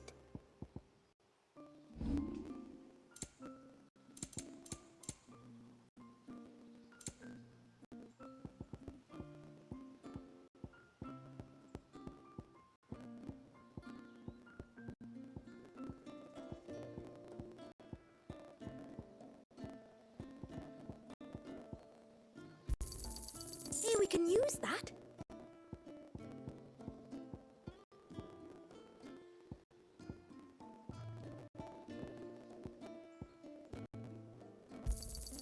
Anything else? That's him. The one who saved Wallius. Do you think he's... I think I might have found a way to break Talor's curse. Go on. Well, after listening to the village elders and scouring every likely-looking tome in the library, I learned that not all Tombries are the same little green menaces we know and loathe. Apparently, a chosen few live to incredible ages and grow to many times the size of their counterparts. The folk tales hold that it's the very eldest of these, the Tombury kings, who weave the curses, and that their magics bind their victims to them, that they might continue to feed on their pain. So if we slay the one that cast the curse, the feeding will cease. But that was my thinking, yes. Though I doubt it'll be easy. These kings are not just bigger, they're stronger too. And if the tales are true, their followers will defend them to the death. It is a perilous proposition, in short, but it may also be Talor's only hope.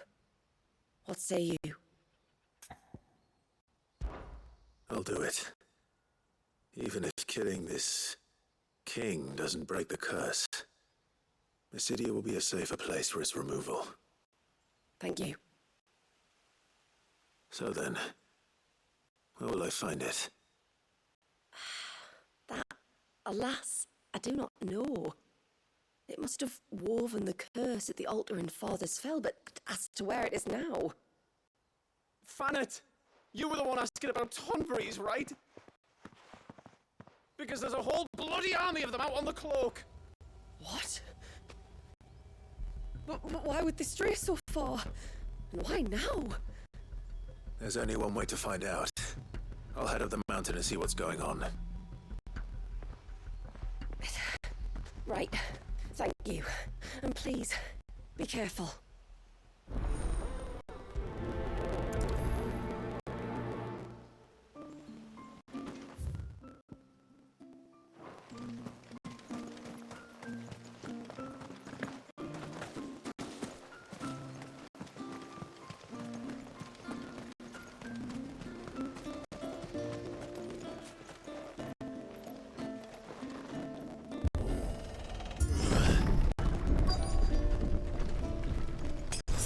Found her. They're almost at the gate. But they won't be coming any closer.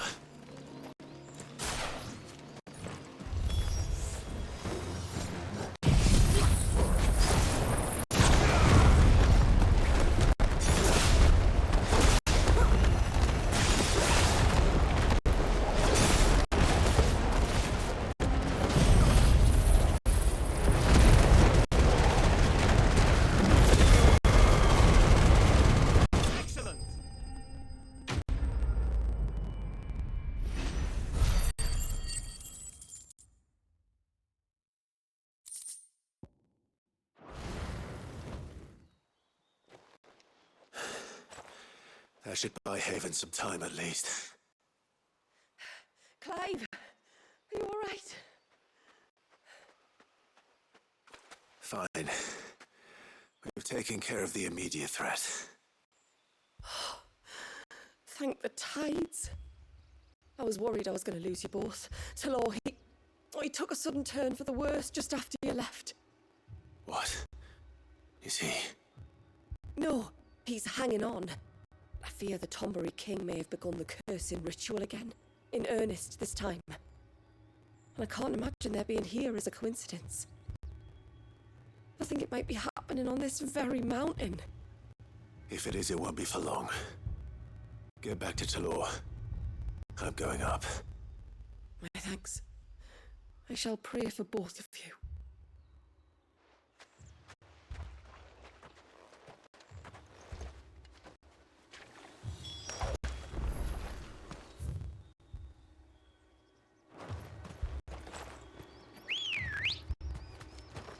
Come on. Run like the wind.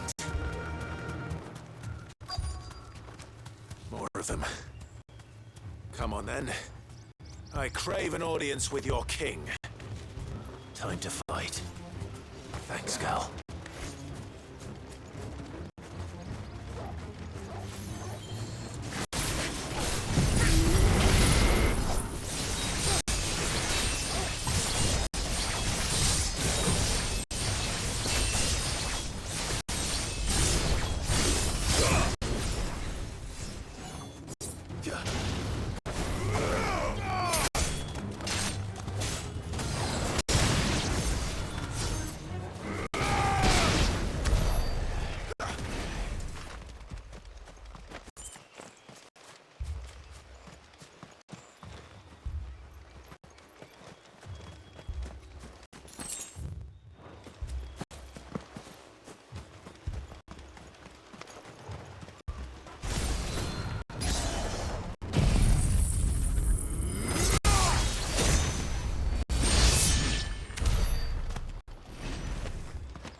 Another group.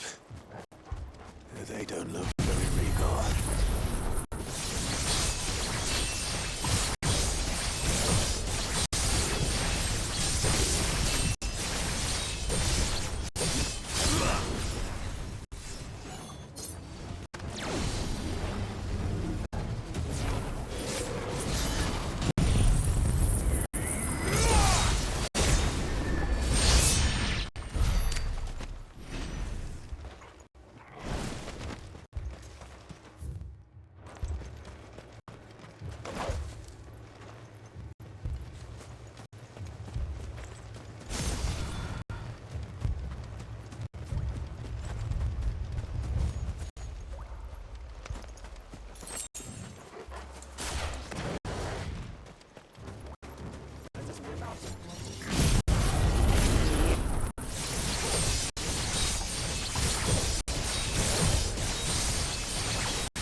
Still no sign of the king. Could Fanad have been wrong?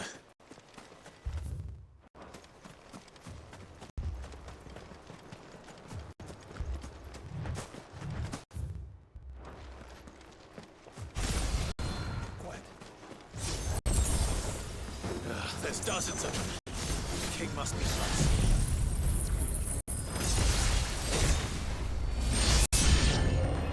Oh, that's a lot of Tombras.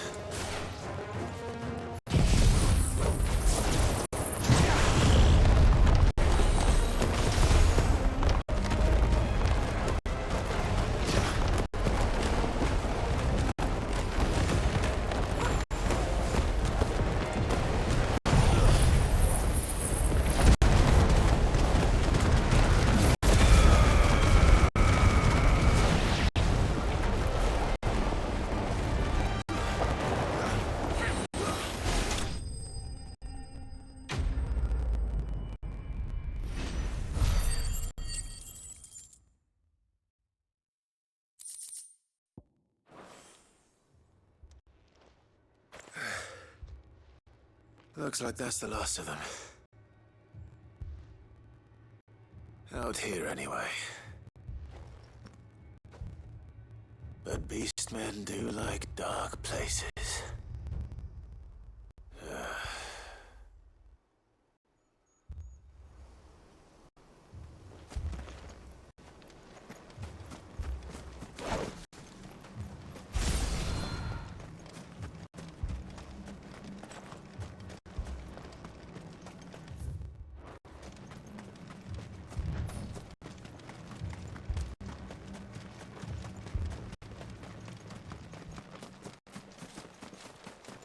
Well, I'll be damned.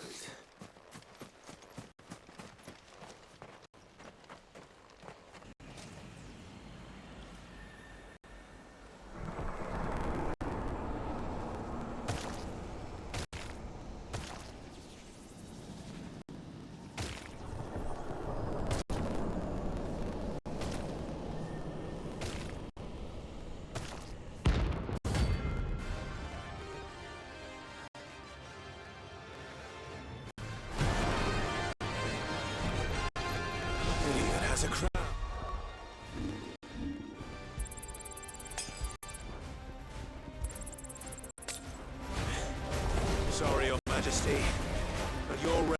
is here.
It's done. Which means the curse should be broken. Let's see how Talor's doing.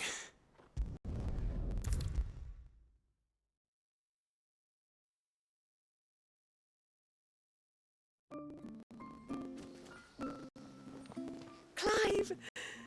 Is it done then? It is.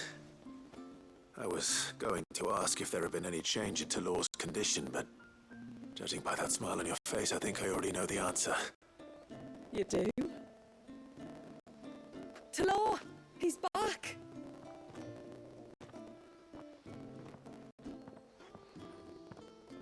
Thank you, my lord.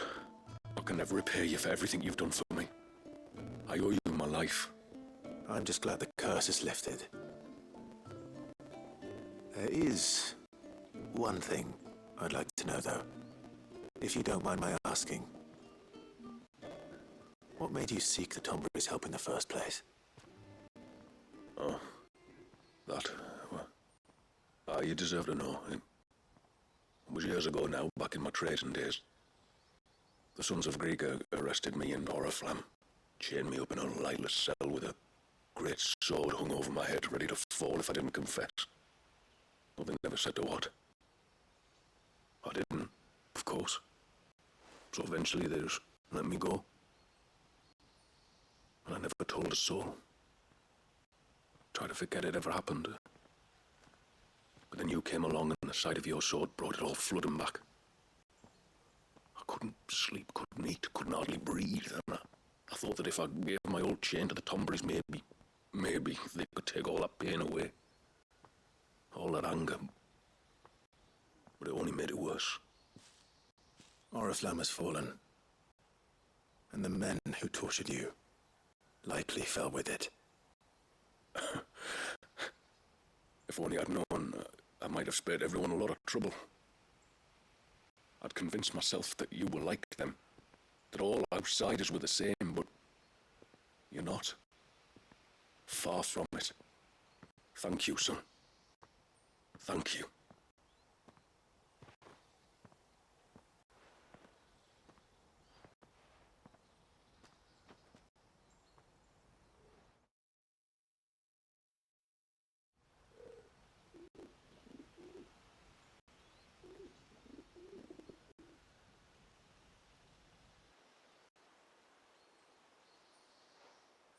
Clive, there's something I need to tell you.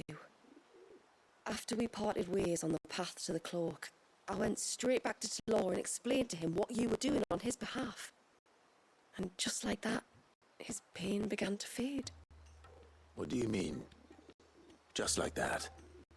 The Tombury King would have still been alive. I had to contend with dozens of his minions before I found him. Then, perhaps one of them warned him of your coming and he broke off his ritual.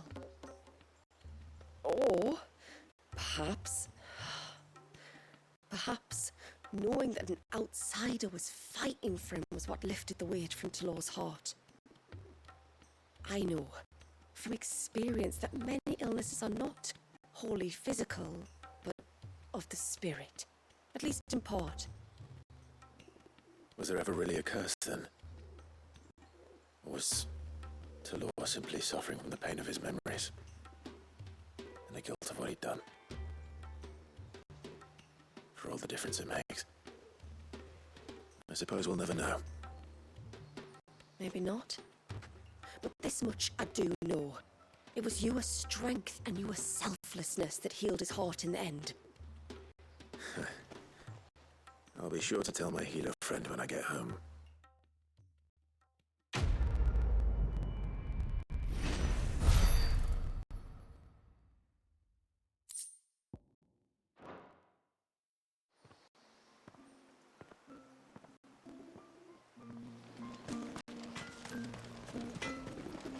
Yes?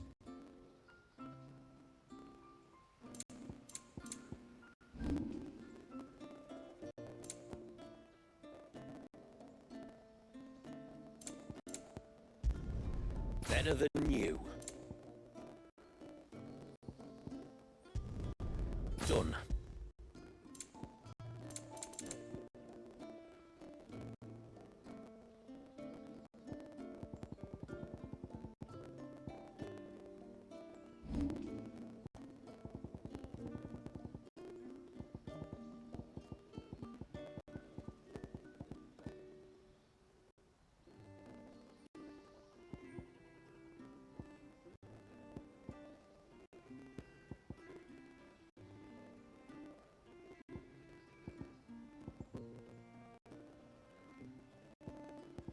Till next time, then.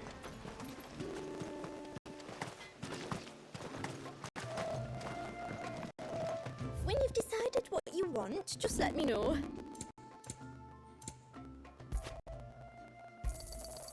May it serve you well. Well, if you're sure you need it.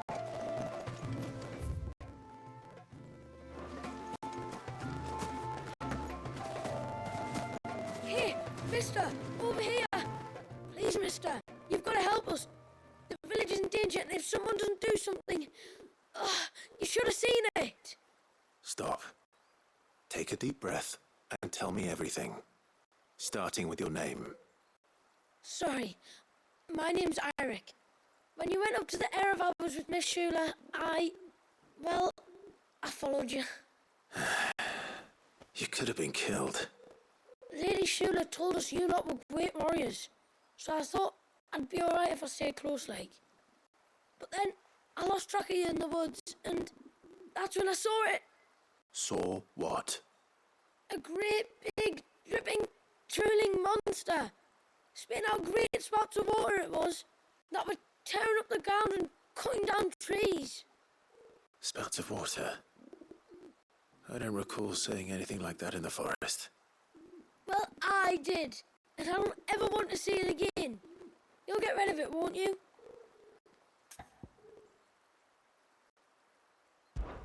All right. If this creature is as terrible as you claim, it could well pose a threat to the village. I'll see what I can do. Thanks, mister.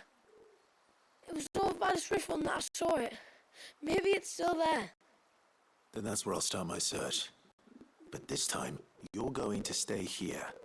Understood? I won't go through those gates for 1,000 gil. Not with that thing out there. Good luck, though.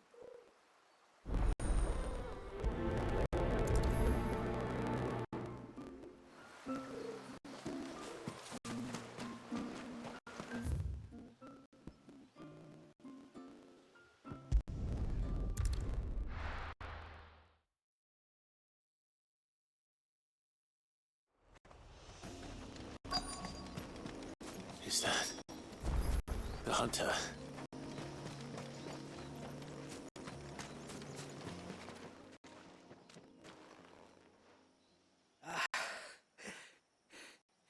It's you.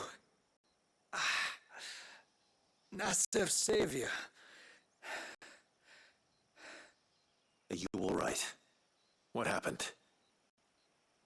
I was tracking an ibex when a great spout of water struck me square in the back. Sent me flying all the way across the clearing.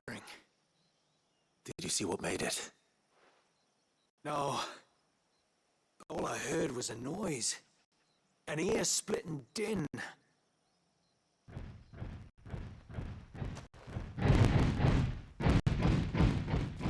Might this be the culprit? Leave him to us.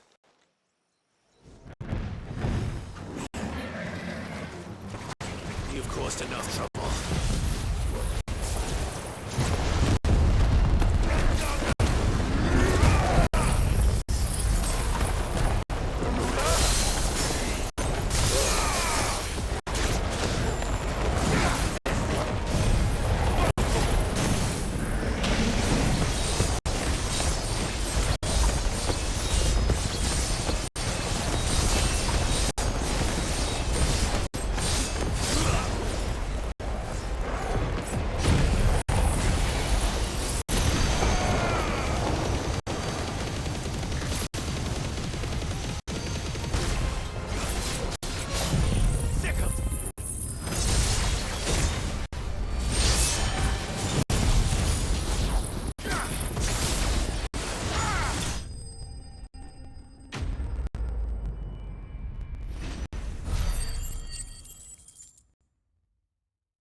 Well, that wasn't too bad.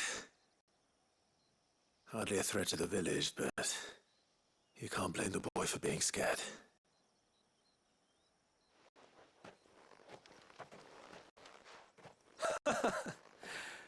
You made that look a lot easier than it was. Do you think that was the beast which attacked you? That thing? Not a chance. Would have heard it coming a league away. And the blast of water that hit me was beyond anything an Archelon can manage. Oh. A boy from the village sent me in search of a beast that could conjure such things, but...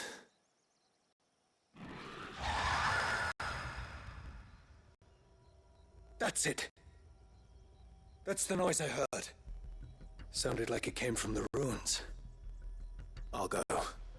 You head back to Haven and see a healer.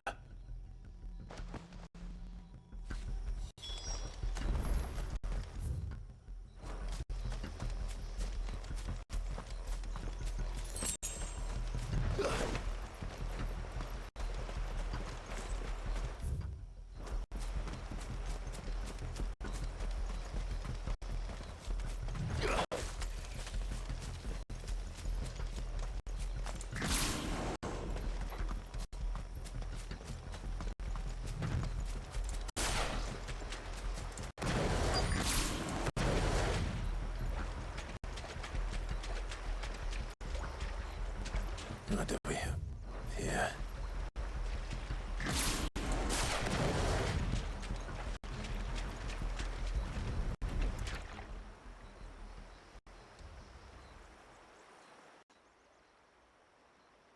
Found her. Something's been busy. Whatever this creature is, it's out for blood.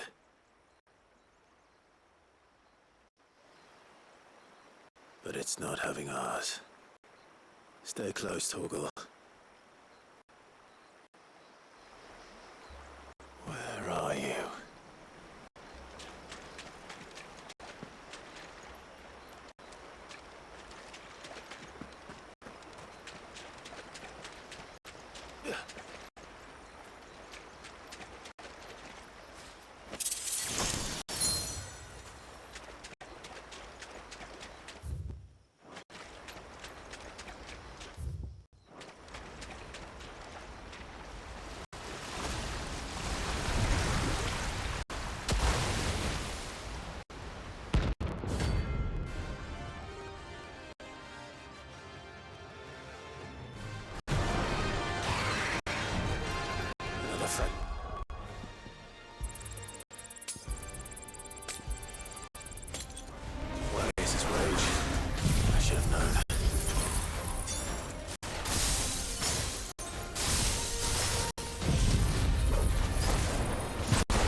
Fingers crossed that's the last of them.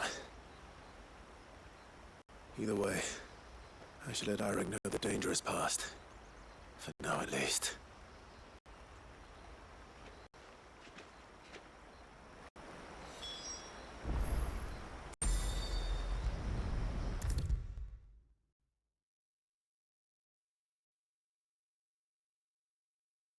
How many times do we have to tell you? You're not to go out into the woods alone. You're back! So? Did you find the fiend that attacked me and young Eirik here? I did. It won't be troubling you anymore. Yes! I knew you'd get it. Only because you warned me of its existence. Not that you should ever have learned of its existence, but all's well that ends well, I suppose. What was it anyway? A manifestation of Leviathan's power. When we visited Wallius in the Surge, he was angry and afraid. The Icon summoned these creatures for his protection. Though why one would be wandering the ruins of Riversmeet, I don't know. Maybe it was looking for his mum. That's where she died, isn't it? The Falls.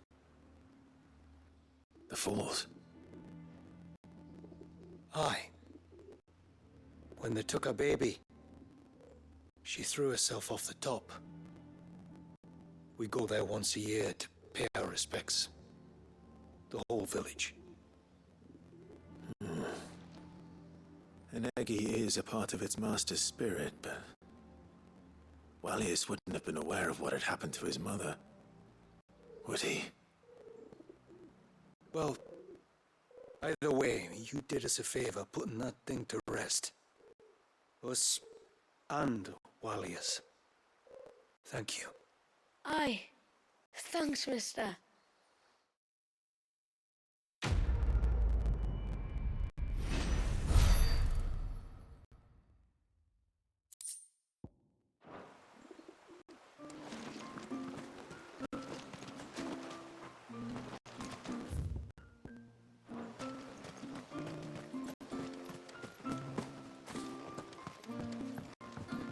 When you've decided what you want, just let me know.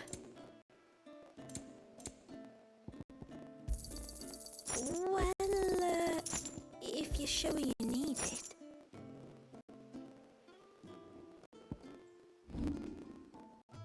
Very well.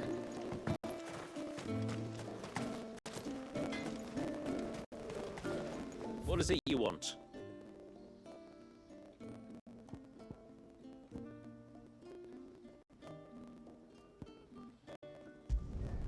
There.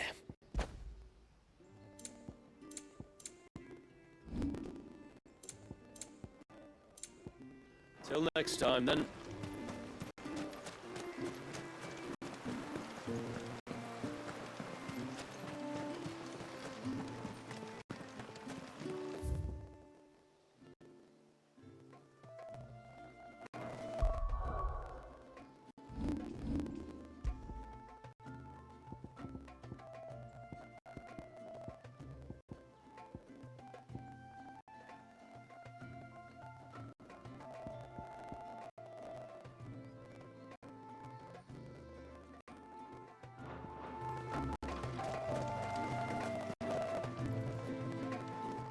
My lord, might I have a moment of your time? I would beg of you a service. Certainly. What is it? It's a long story. But before we get to that, would I be right in thinking Lady Shula told you about the witch from the north? Yes. She said that your ancestors found her here, and that it was she who taught them the spell to stop time. She was like Wallius, you know. The dominant. The Warden of Ice. My great-grandmother suspected as much. She cared for the poor woman when the end was near. And it was she whose duty became to attend her grave.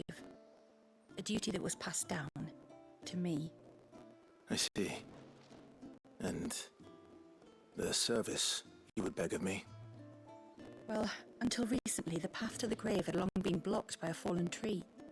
But when our woodsmen finally found time to move it, we quickly realized it might have been better had they not. On trying to clear the rest of the path, you see, we discovered that a flock of bloodthirsty beasts had claimed the cliffs beyond. None of us was a match for them. But you, my lord, have proven your strength many times over. Would you drive them away for us? Of course. I'll see the path is made safe. Thank you, my lord. The grave is in a place called Witch Drop. To reach it, one must turn left at the Winged Wains, then follow the path around to the right, deep into the forest. Why so far from Haven? It was where she lived. When our ancestors first came to Mysidia, they found her there, in an old abandoned village, and it was her heartfelt wish to return there in death. So when she passed away, my great-grandmother had a stone erected for her on the cliffs overlooking the place she once called home. How thoughtful. Well then, no time like the present. Left at the ships, then round to the right, you said. Just so. Thank you once again, my lord. I will join you at the grave anon.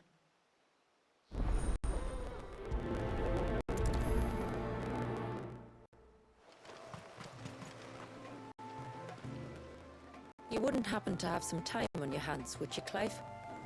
Only I was wondering if you might help me with something else. Don't tell me. Another unruly dominant. Not quite, but a dangerous foe nonetheless. It promises to be quite a hunt.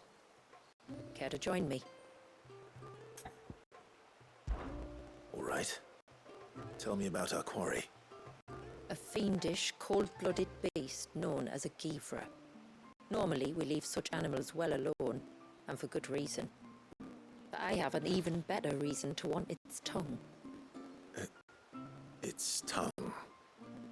If you'll permit me, tributary, I can explain. Certainly, Yamila. It's been over a week since my sister gave birth to her first child, yet she still isn't back on her feet. We've tried everything to restore her spirits. Physics and nostrums, the laying on of hands and of leeches, but all to no avail. The healers tell me there's only one hope left. A broth as potent as its ingredients are perilous to procure. It isn't only Yamila's sister who stands to benefit from this, by the way. There's her baby to think of. And Walias, too. She'd agreed to be his wet nurse, you see. I'd be glad to help. Thank you. Our hunters have no shortage of skill, but this task calls for more than that. And it won't be achieved through weight of numbers either. The Gavra is as wary a foe as it is a deadly one. 2 hunters might catch it unawares, but any more than that, and it would pick up our scent a league away. Then it is decided. The 2 of you will go, while Jill and I occupy ourselves here. Perhaps we might help prepare the broth. That would be most kind of you. Come then, Clive.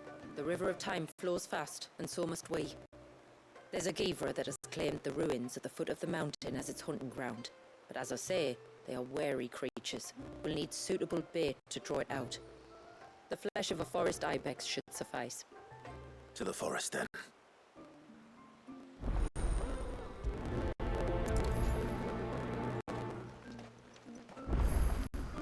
There's nothing a Gavra loves more than a fat haunch of ibex. There speaks the voice of experience. Do you hunt often? Since I was a girl, my father would take me. Then after he returned to the sea, Yamila's father. Our families have always been close. Even if her sister wasn't Walias's wet nurse, I couldn't stand by and watch her suffer.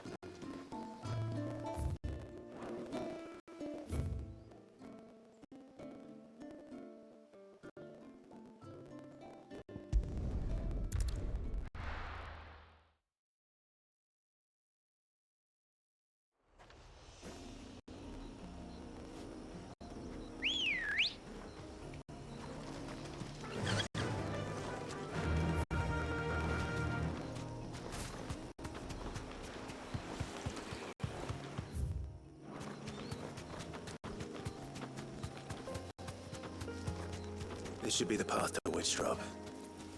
Hungry, Toggle.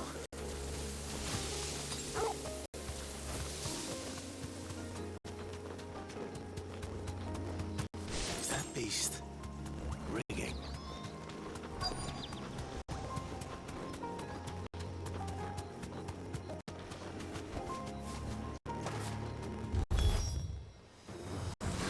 Here's our welcoming party.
Looks like that's the last of them. Now, where's the grave?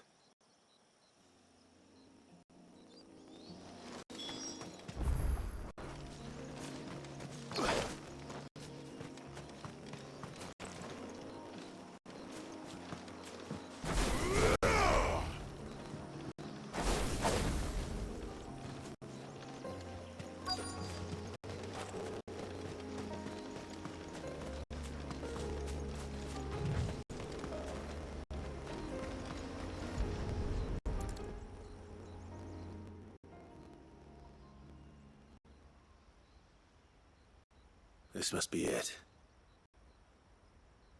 My lord, thank you for making the path safe again. Easy. Was that her name? Yes. Hardly the most fitting tribute for a dominant, is it? A rough-hewn stone with naught but a given name engraved on it. But my ancestors had only been here a matter of weeks when she passed. Every day was a struggle to survive. They had neither the time nor the energy to devote to a more elaborate memorial.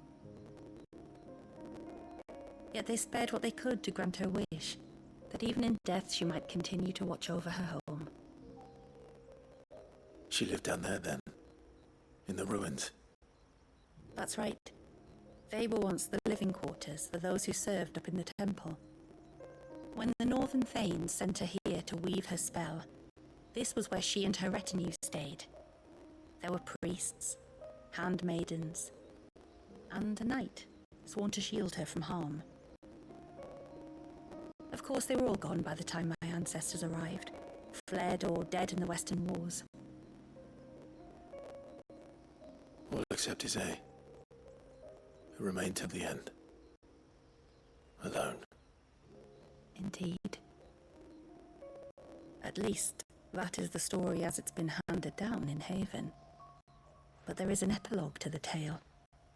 One known only to Lady Shula and myself.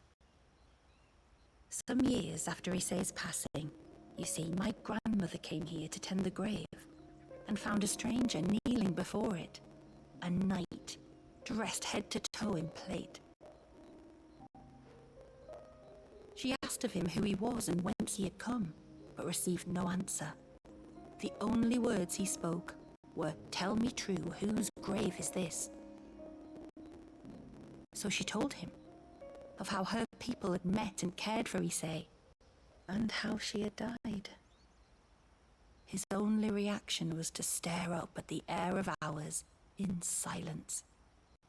Then he left, never to be seen again. You said he was wearing plate. Was it black and gold?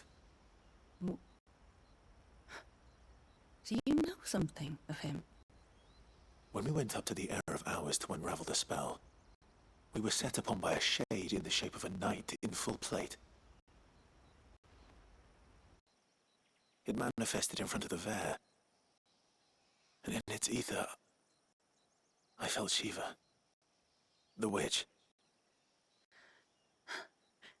You think this may have been the same man my great-grandmother met? Isay's knight?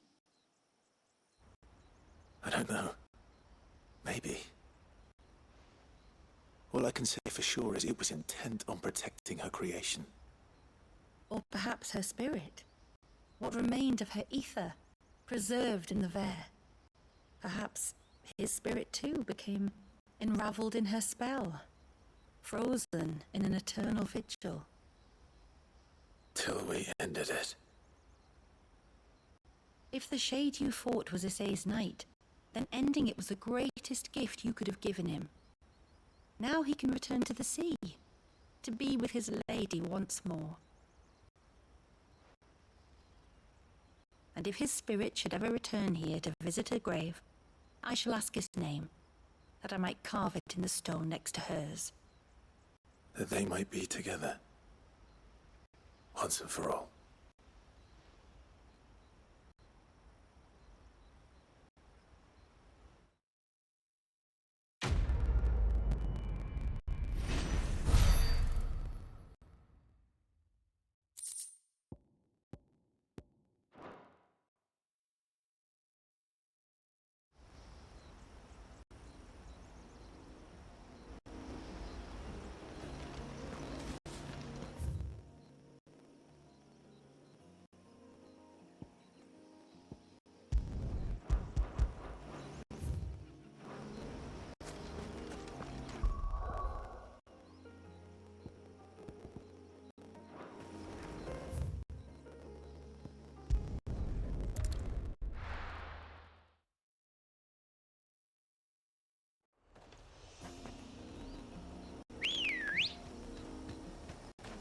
Ready, go?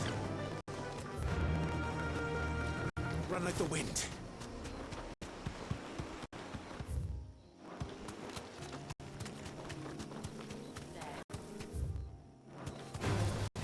Enough of you, are there?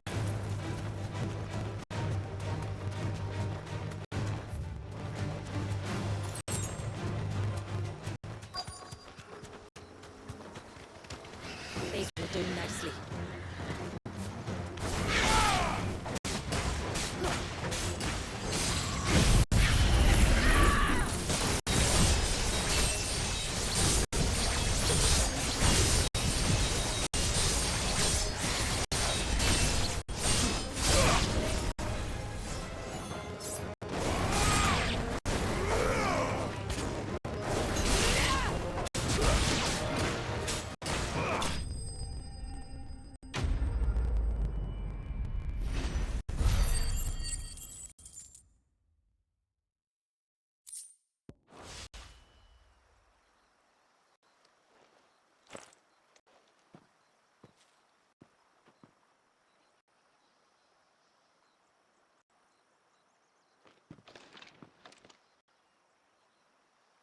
return to the sea, and to the clouds rise again.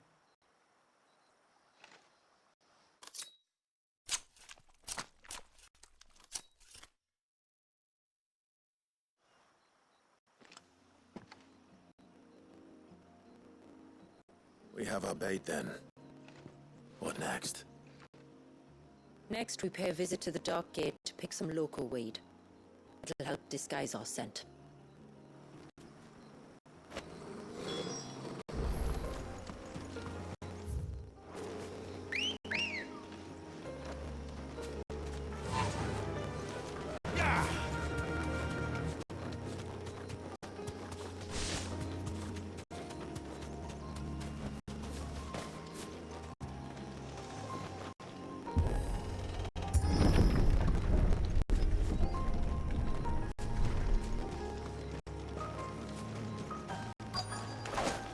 There should be a sprig or two of local weed growing somewhere around here. Look for the golden leaves.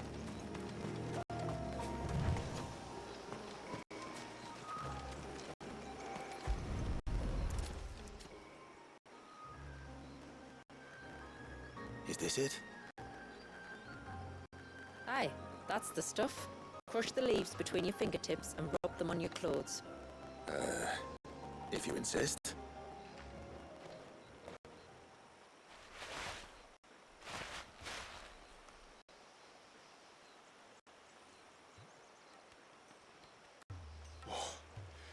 You could have warned me about the smell.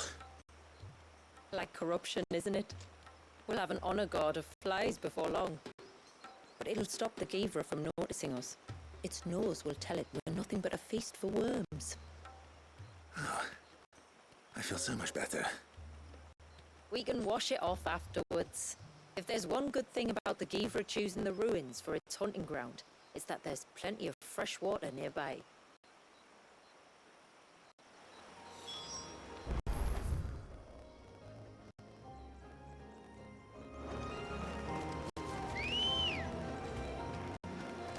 Let's go.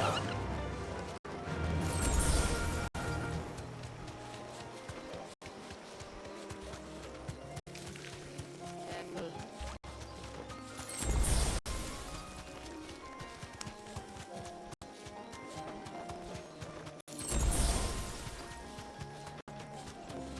Where should we lay the bait?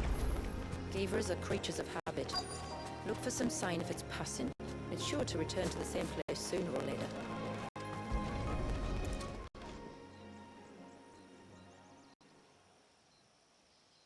Marking its territory. Something was. A curl, maybe.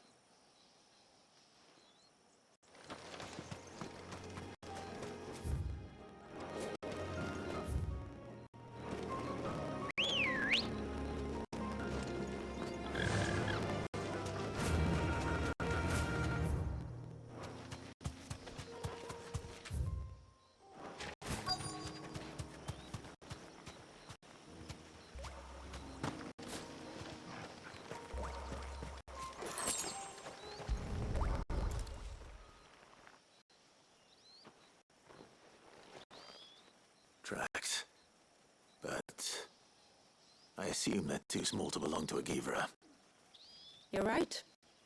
They're barely big enough to belong to a Givra's breakfast.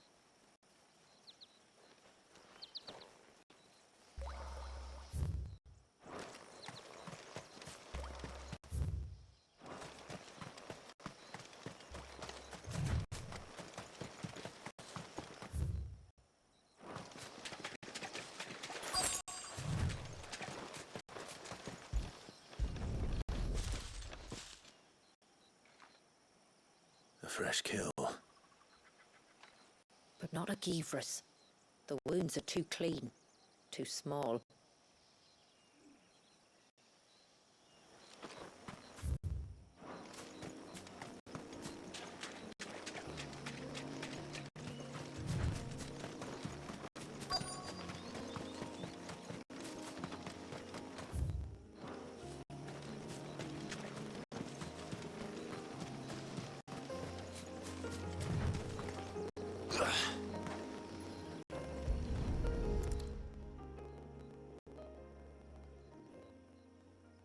These look like a predator's tracks. You can clearly make out the claws. And not just any claws. These belong to a Givra. There's no mistaking them. We'll lay the bait here. Let's hope our friend is hungry.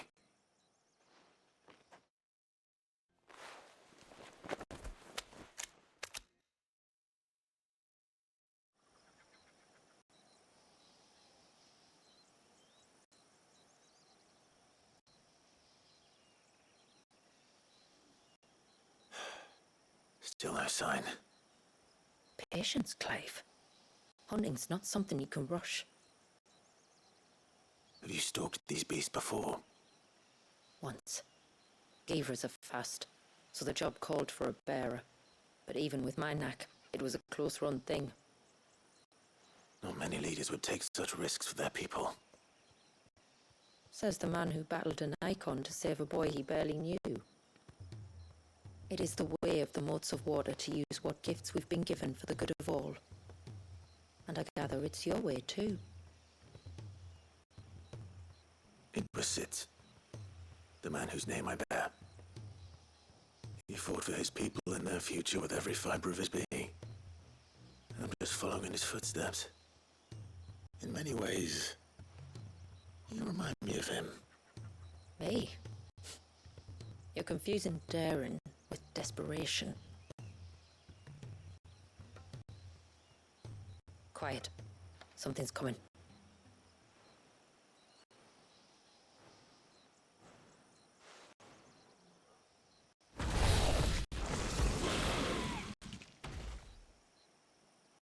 Our guest has finally arrived. Shall we greet him? It'd be rude not to.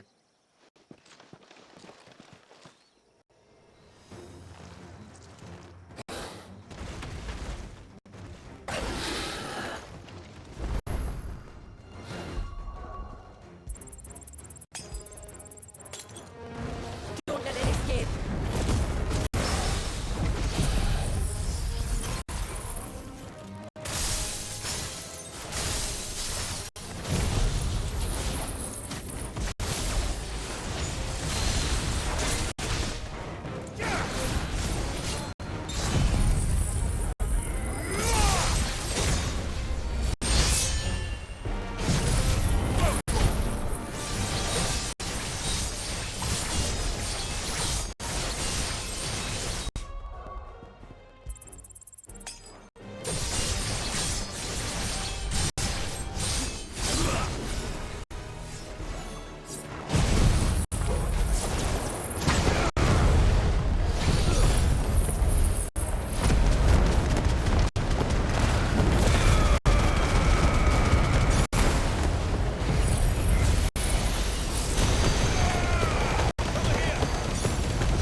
It's over.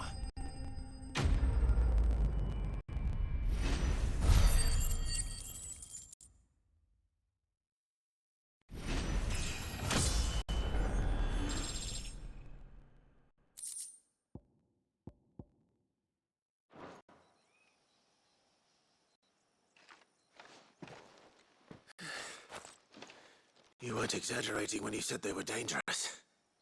They're forces of nature, all right. And with this one's passing, the river of life has calmed.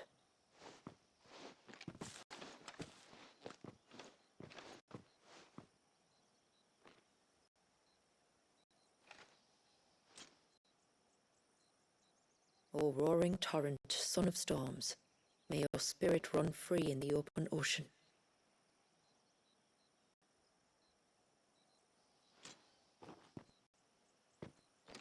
This flesh I claim, that your gifts might rain down upon us this day, and our river flow in spate once more.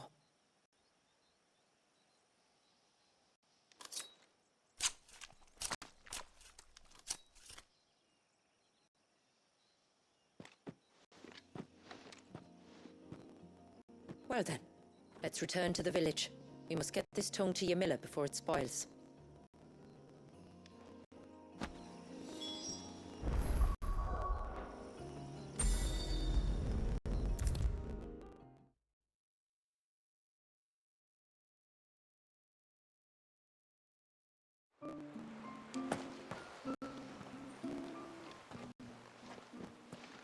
Tributary, my lord.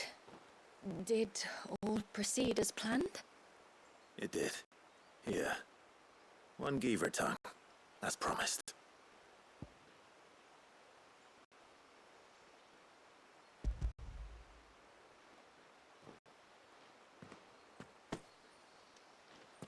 Oh, thank you. I shall add it to the broth at once. By your leave, tributary. If there is anything else that we can do to help, you need only ask. No, no. You've already done more for my family than I can ever repay.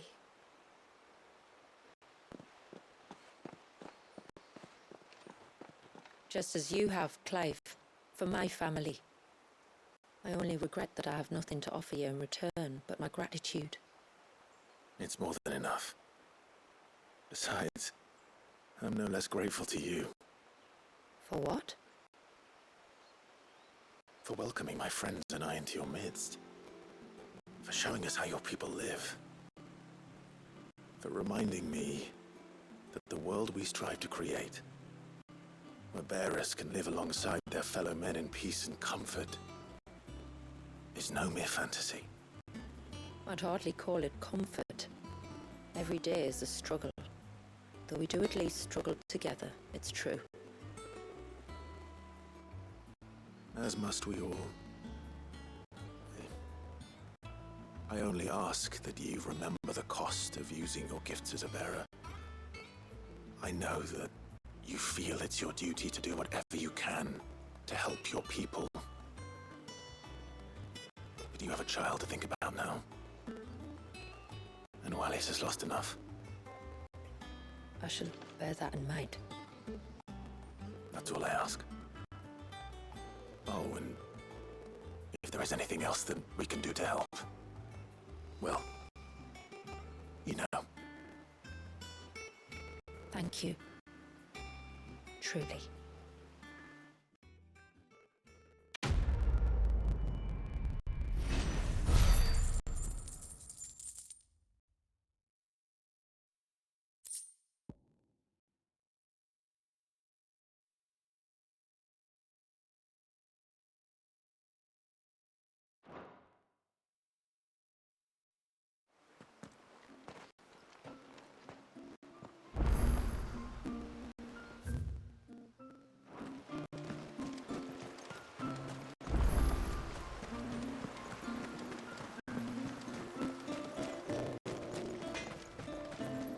Reckon my steel's just as good as any.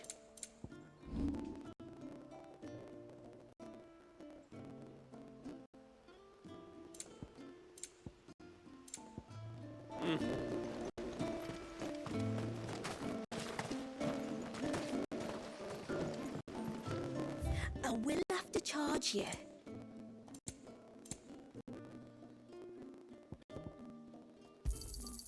May it serve you well.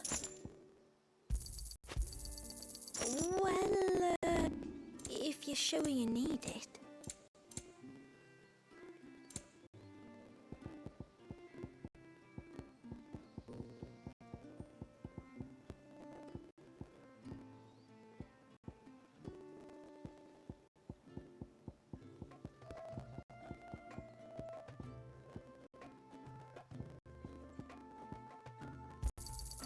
This is all we can pay.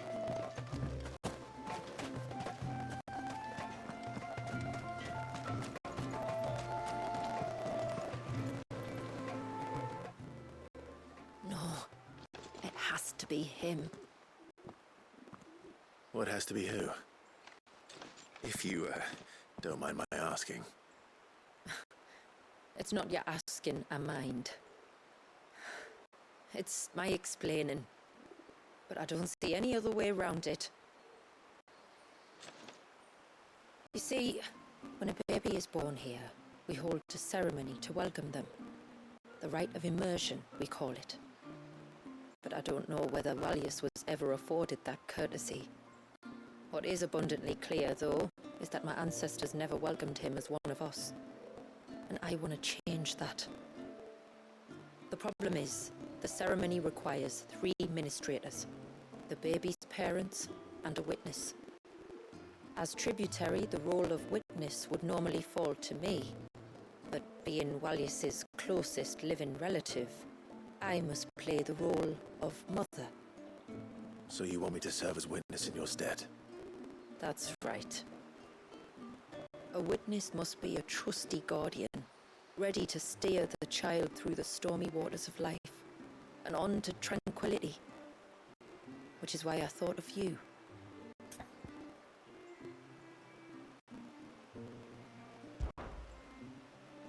It would be my honor. Thank you, Clive. So, if you will serve as mother and I as witness, who will take on the father's role? I have a younger brother. He should be making ready for the rite as we speak, though whether he is or not. Let me introduce you. Please do. If he's anything like his sister, I'm sure we'll get on famously. I'll bid him come to the Witten Hall. Will you wait for us there? Gladly.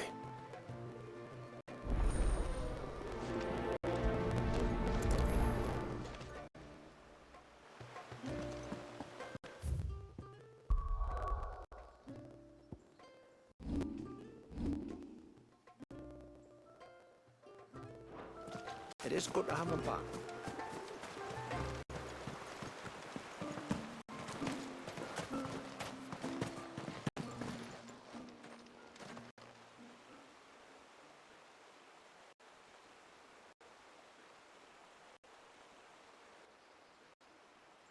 Clive, my brother.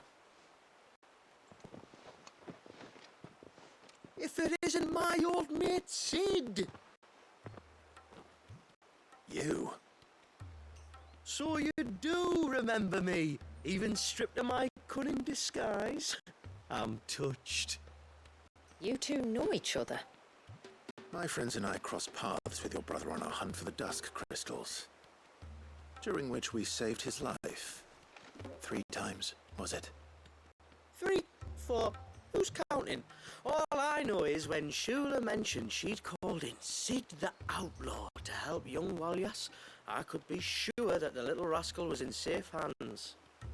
I mean, having seen you in action back at the tower, I know exactly what you're capable of. So the mercenary you met in the Sage Spire, that was Clive. And he saved your life. That's a rather different story from the one you told me. And a far likelier one at that. It would appear my family owe you twice over. Whether they admit it or not. Honestly, Fammy, would it kill you to tell the truth once in a while?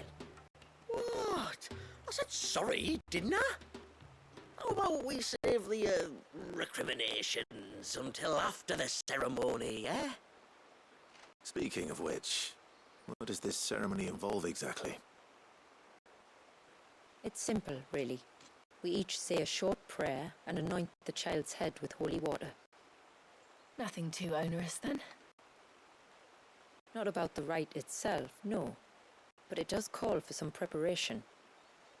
One of the witness's responsibilities is to collect the holy water, you see. 3 phials for the 3 ministrators, each taken from a particular place. Don't worry, though. It's not as if you have to go alone. I can show you the way. I'd appreciate that. Famiel, you stay here and ready the Witten Hall. Leave it to me. If there's anything Jill and I can do to assist you. We'd be glad to help. Thank you both.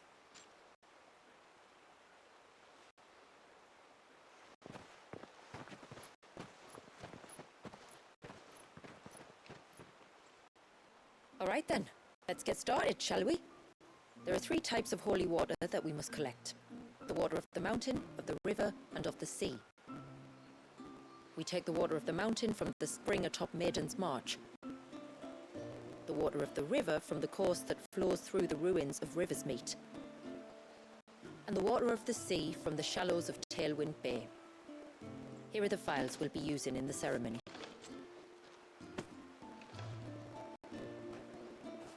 I'm ready to leave whenever you are.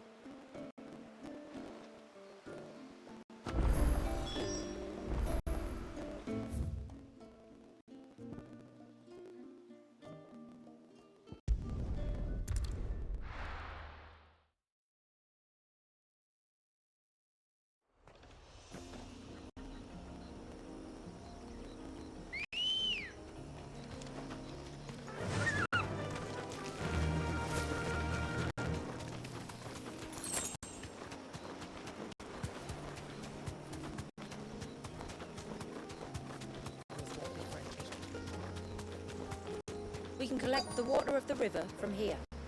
All right.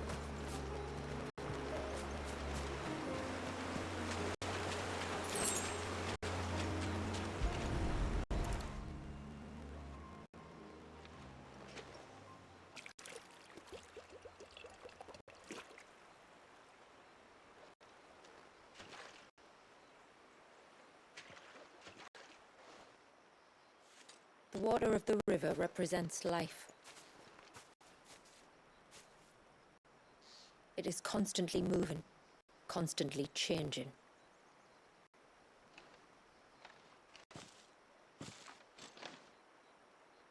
And though its course may twist and turn or branch into 1,000 separate streams, it always flows in the same direction, from source to sea, beginning to end. Like time. What of Wallius then? When your ancestors froze him, did they remove him from the River of Life? They did. Like an ice-bound pool that didn't thaw for 80 summers. But now he's free to flow again, to live. And you and I shall flow with him, for we are all but drops of water in the great river of life. I find that thought oddly reassuring. Go on. A drop of water might seem insignificant on its own, but as a part of a torrent, it can cleave a path through the hardest rock. It makes me believe we humans might just stand a chance. I believe we might. Take care not to spill it. Right. Let's save that for the ceremony.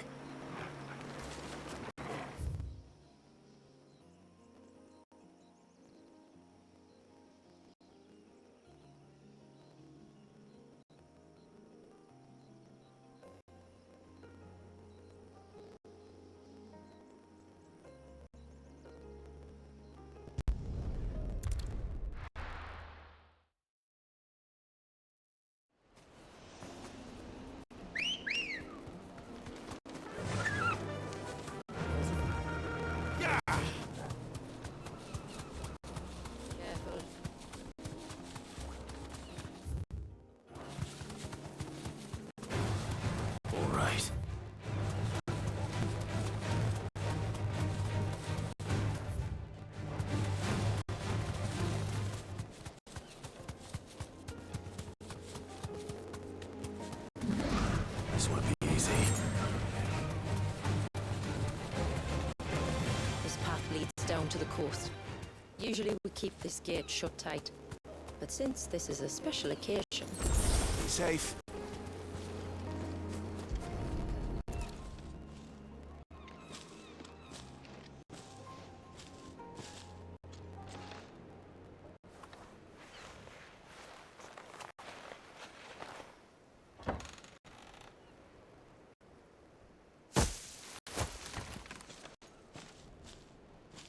Thank the tides the weather held. This place can be treacherous when the waves are high. If it weren't for the holy water, no one would ever come down here. I'll be sure to watch my step.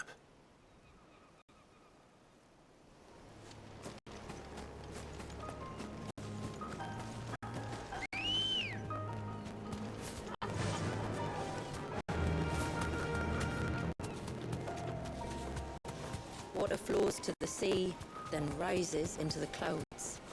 Just like life, the end is not the end, only a new beginning. My ancestors chose this place because it was where the first boat landed. And it's a good thing they didn't land closer to the surge. Quite.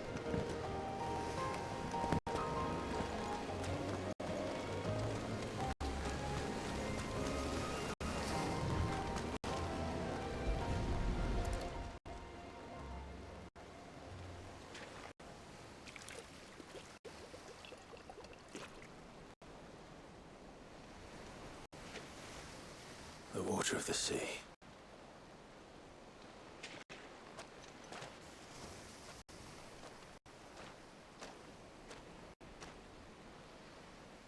I still can't help but be awed by it.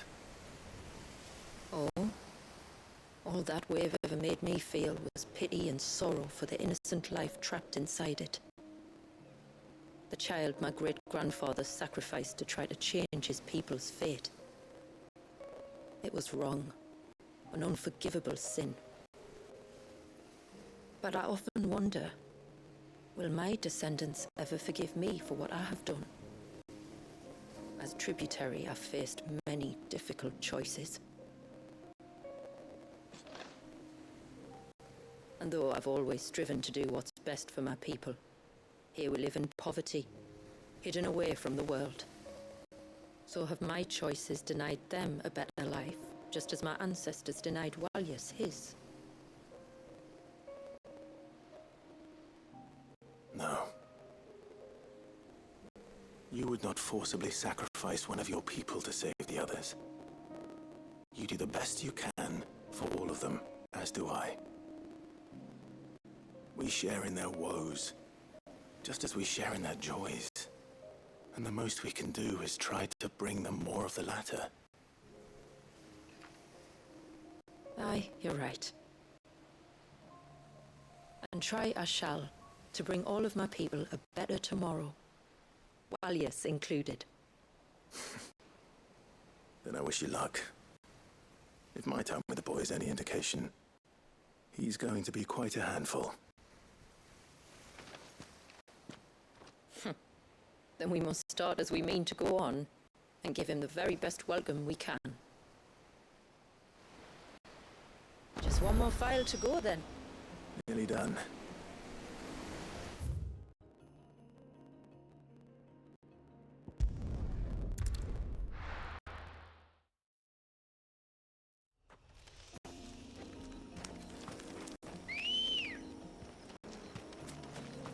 Let's go.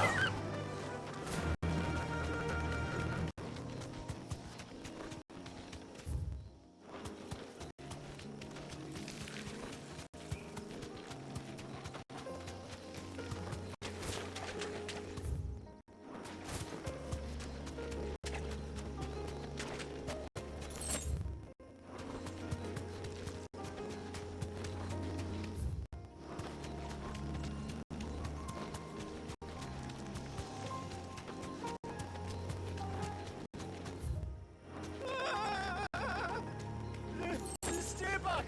I'm warning you! Someone's in trouble. Come on.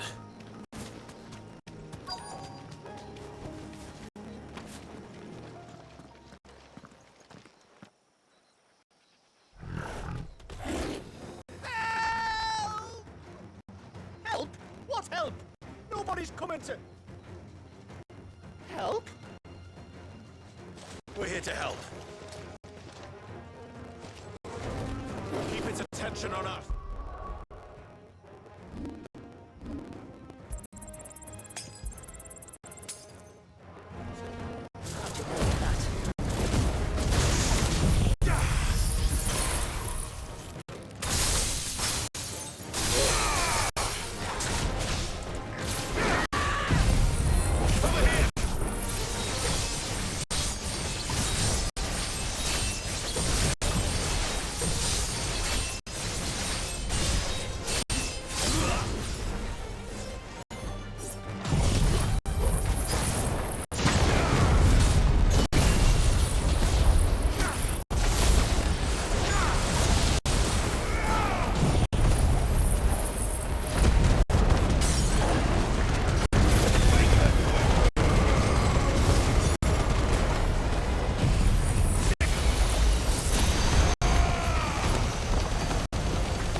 Is anyone hurt?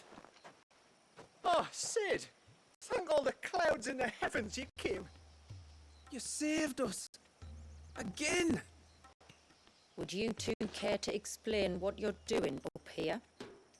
The chief sent us to fetch incense for the ceremony. So the Witten Hall smells nice for the little pen. You mean to tell me you braved this den of deadly beasts for some tree sap? You don't have to do everything he says, you know. Or if you must, at least have the good sense to ask one of our hunters to accompany you. We're sorry. It's fine. Just go back to the village before you get yourselves into any more trouble. Right you are. Oh, and thanks and that.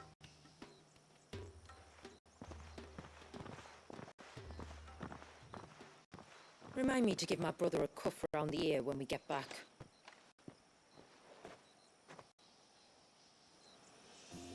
Right then.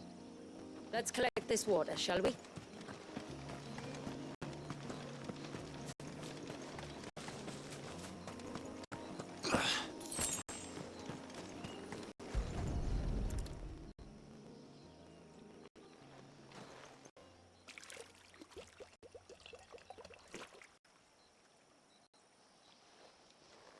The rain that falls on the mountain emerges here, in these springs. The source of the river. The source of life. Precisely. Where to next, then? Back to the village, to find out if my brother has made the necessary preparations. Or got his lackeys to do it for him.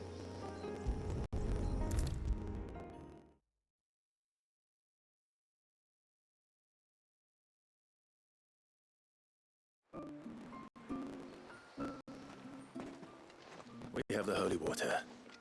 Is everything else in place? All ready to go. Told you you could count on me. Then let us begin. Famiel, have your men summon everyone to the Witten Hall. Right you are.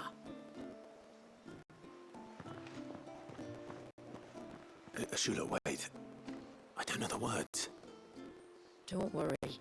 There aren't many of them. We'll have time enough to practice before people arrive.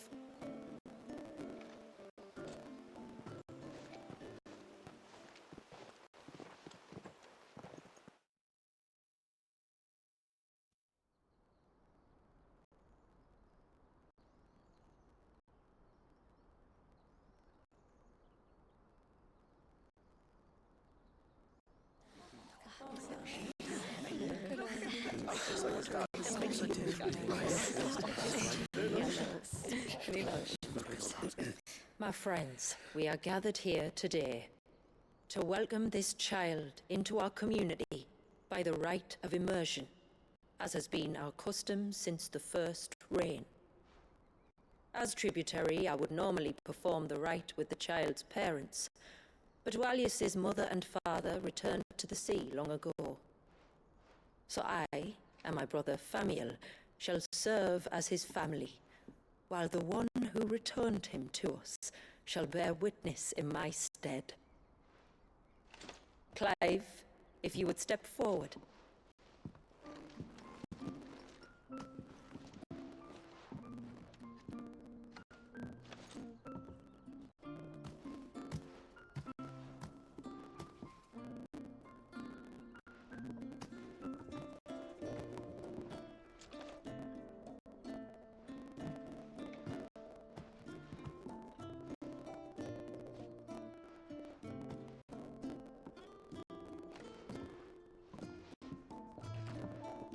Like the rain that falls on the mountains tall, are we born.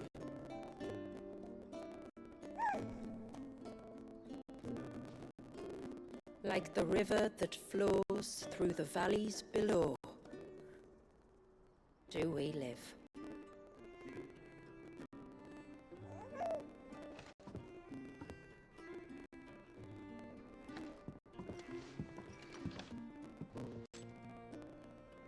Like the boundless sea, where the currents run free do we die, and to the clouds then rise again.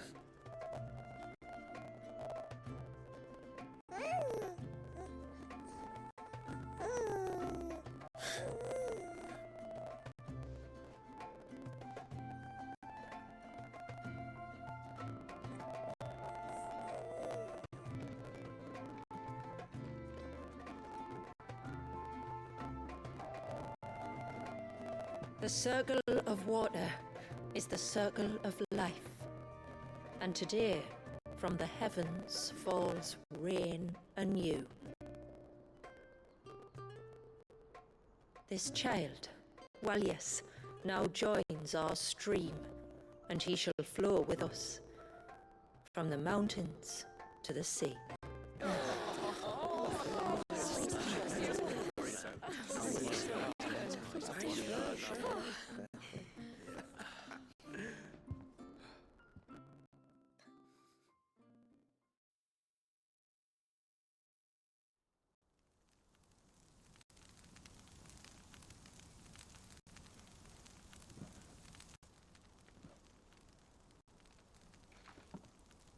You played your part to a T, Clive.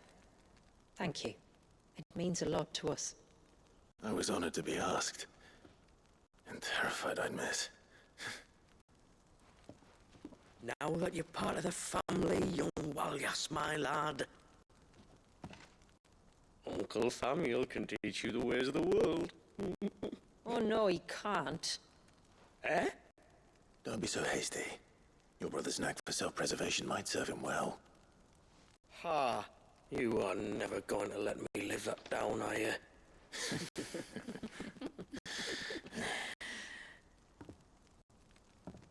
I'm gonna raise Walyas as if he were my own. Teach him everything I know about life, our people, and our past. But with all the mother crystals gone, he will grow up in a world without comforts. One where we only have ourselves and each other to rely on. I'd say your people are better prepared than most to survive in such a world, Shula. To thrive, indeed, under your guidance. Only if nature continues to smile on us. If we were to lose her gifts, we'd be left with nothing at all. Yes. But it needn't come to that. Not if we can stop the spread of the blight. So long as we can save a single patch of soil, we can plant the seeds for a new world. One where we can all be free. Perhaps then we might finally be able to step out from behind our curtain, eh? Till that day comes, I wish you good tide. Thank you. We should be on our way. Well, you be careful out there. Aye, you steer clear of trouble now. Likewise.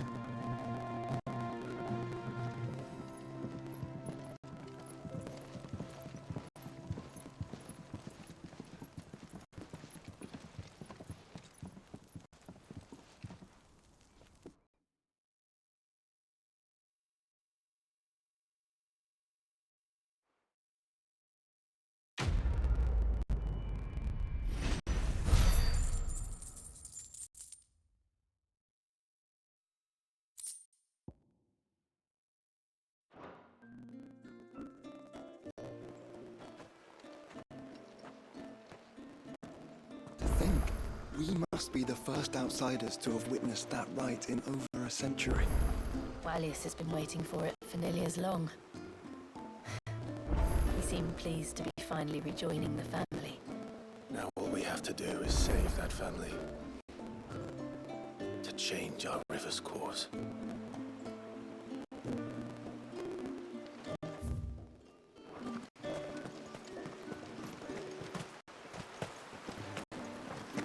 Oh, Walyas is a little sweet. Yes?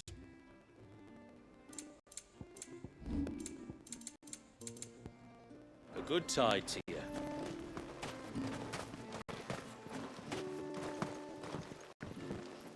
This is all we have.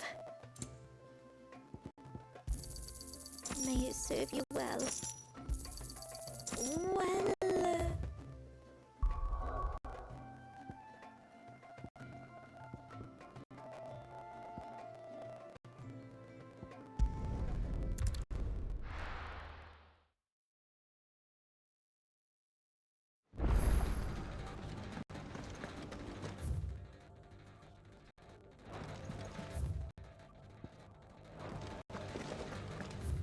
There's something about it.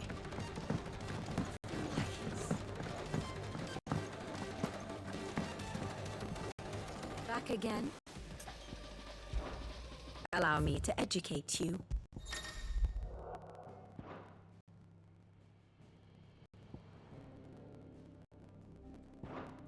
Study it well, Clive. Thus ends today's lesson.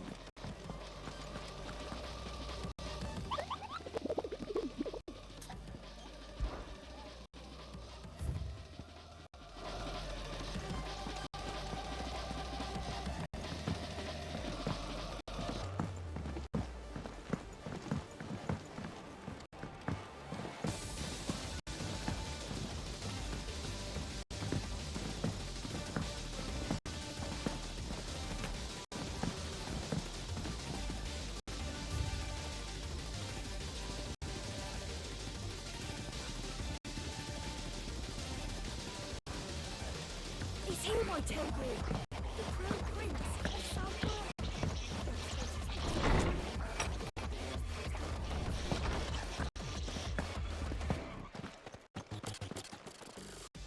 Knowledge hoarded is knowledge lost.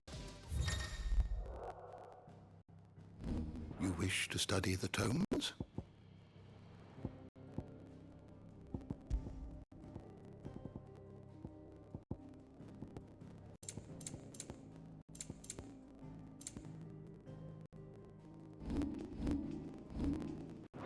Did you learn everything you needed?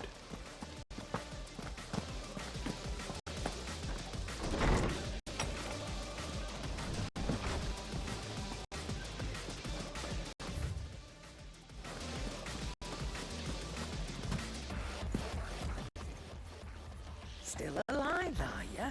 If you're gonna buy some, be quick about it.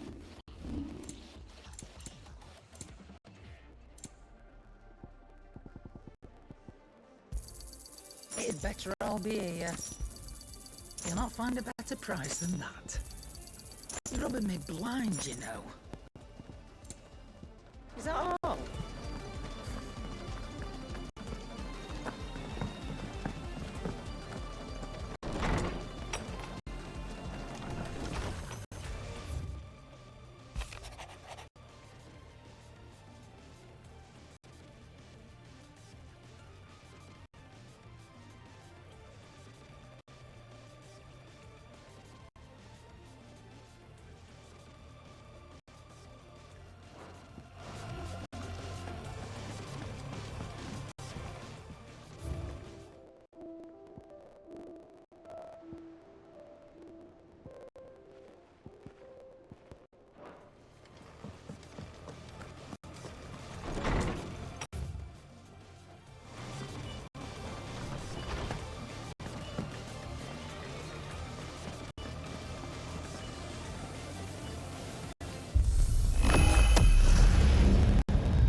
What is this?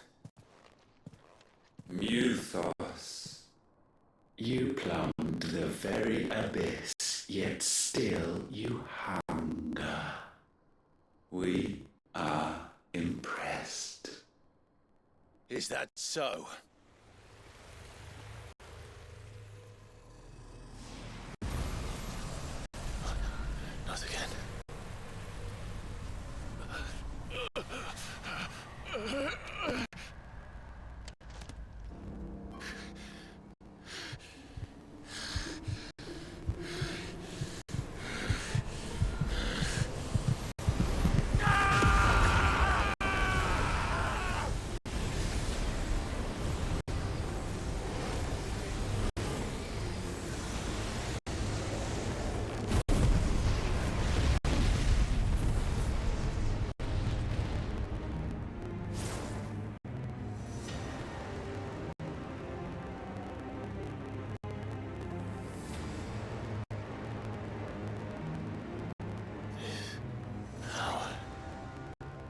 is ours, and now it is yours.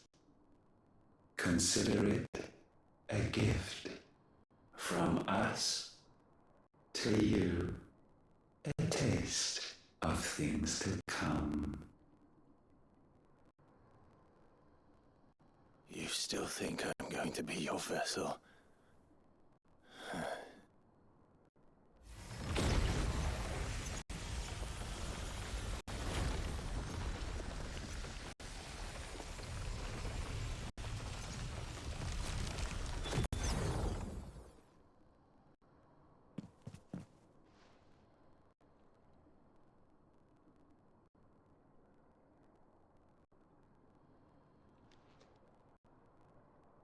I'll take your gift then, Ultima. Just don't expect it back.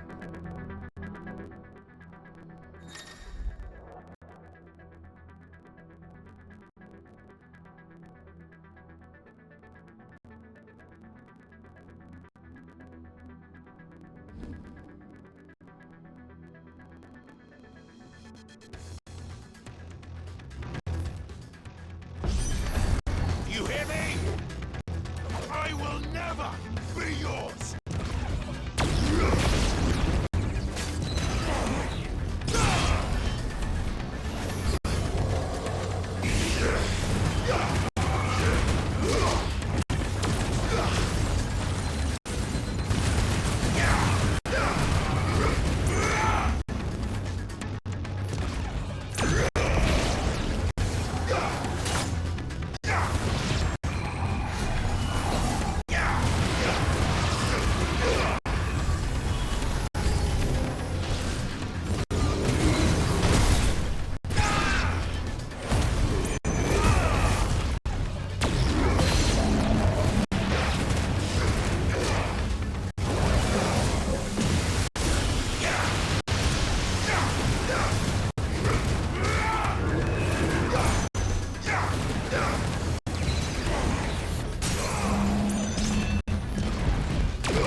You, who ever rail against our gifts, remain all too eager to avail yourself of them.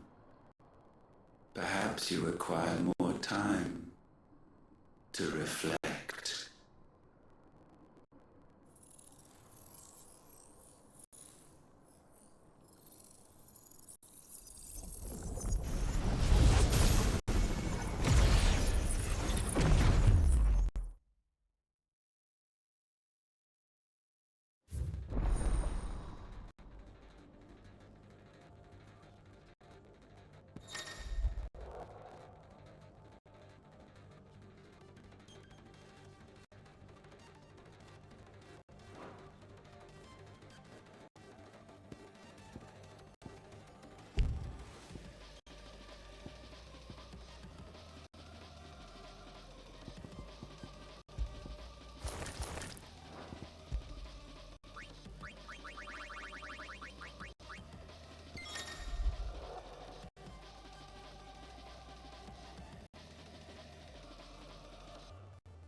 few rooms going. Her name. You want a bed for the night? You speak to Martha.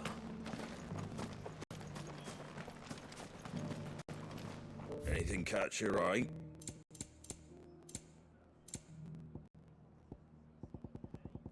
Very well.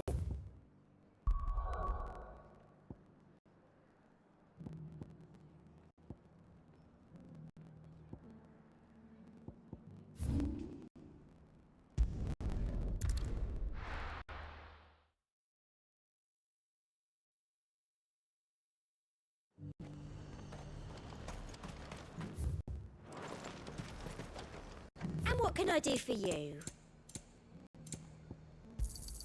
An excellent choice. I do like a customer who knows what he wants. You've a keen eye. An excellent choice.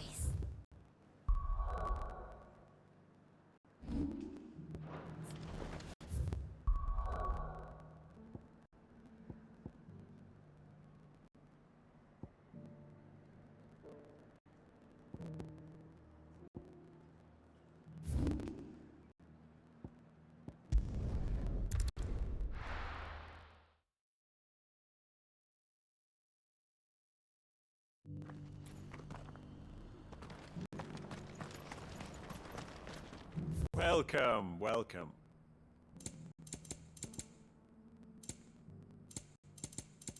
Take care.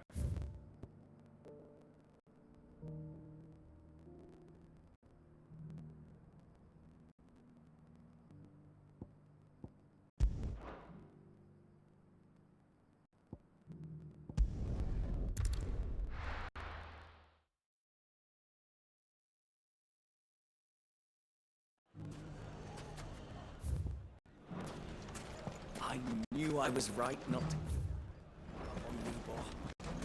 Ginger and ginseng. How about a few spicy sausages to put? So, you're going to join the watch after all, then? Fella used to run this stall, took to his heels right after the plane. Are you looking for something in particular? Here you are. My thanks. Here you are. An excellent choice.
You won't find a finer array this side of the strait. Many thanks. Hey, Gilbert.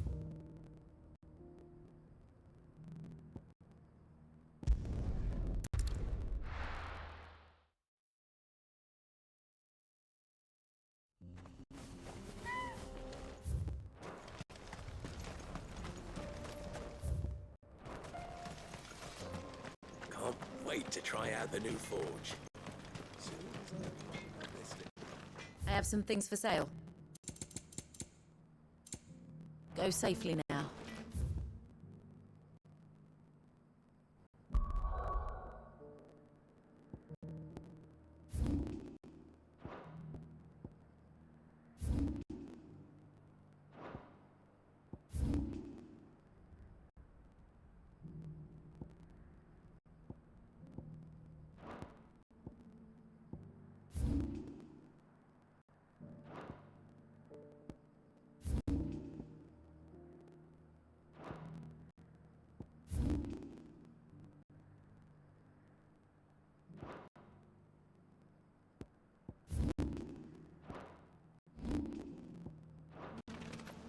I've got a new design for a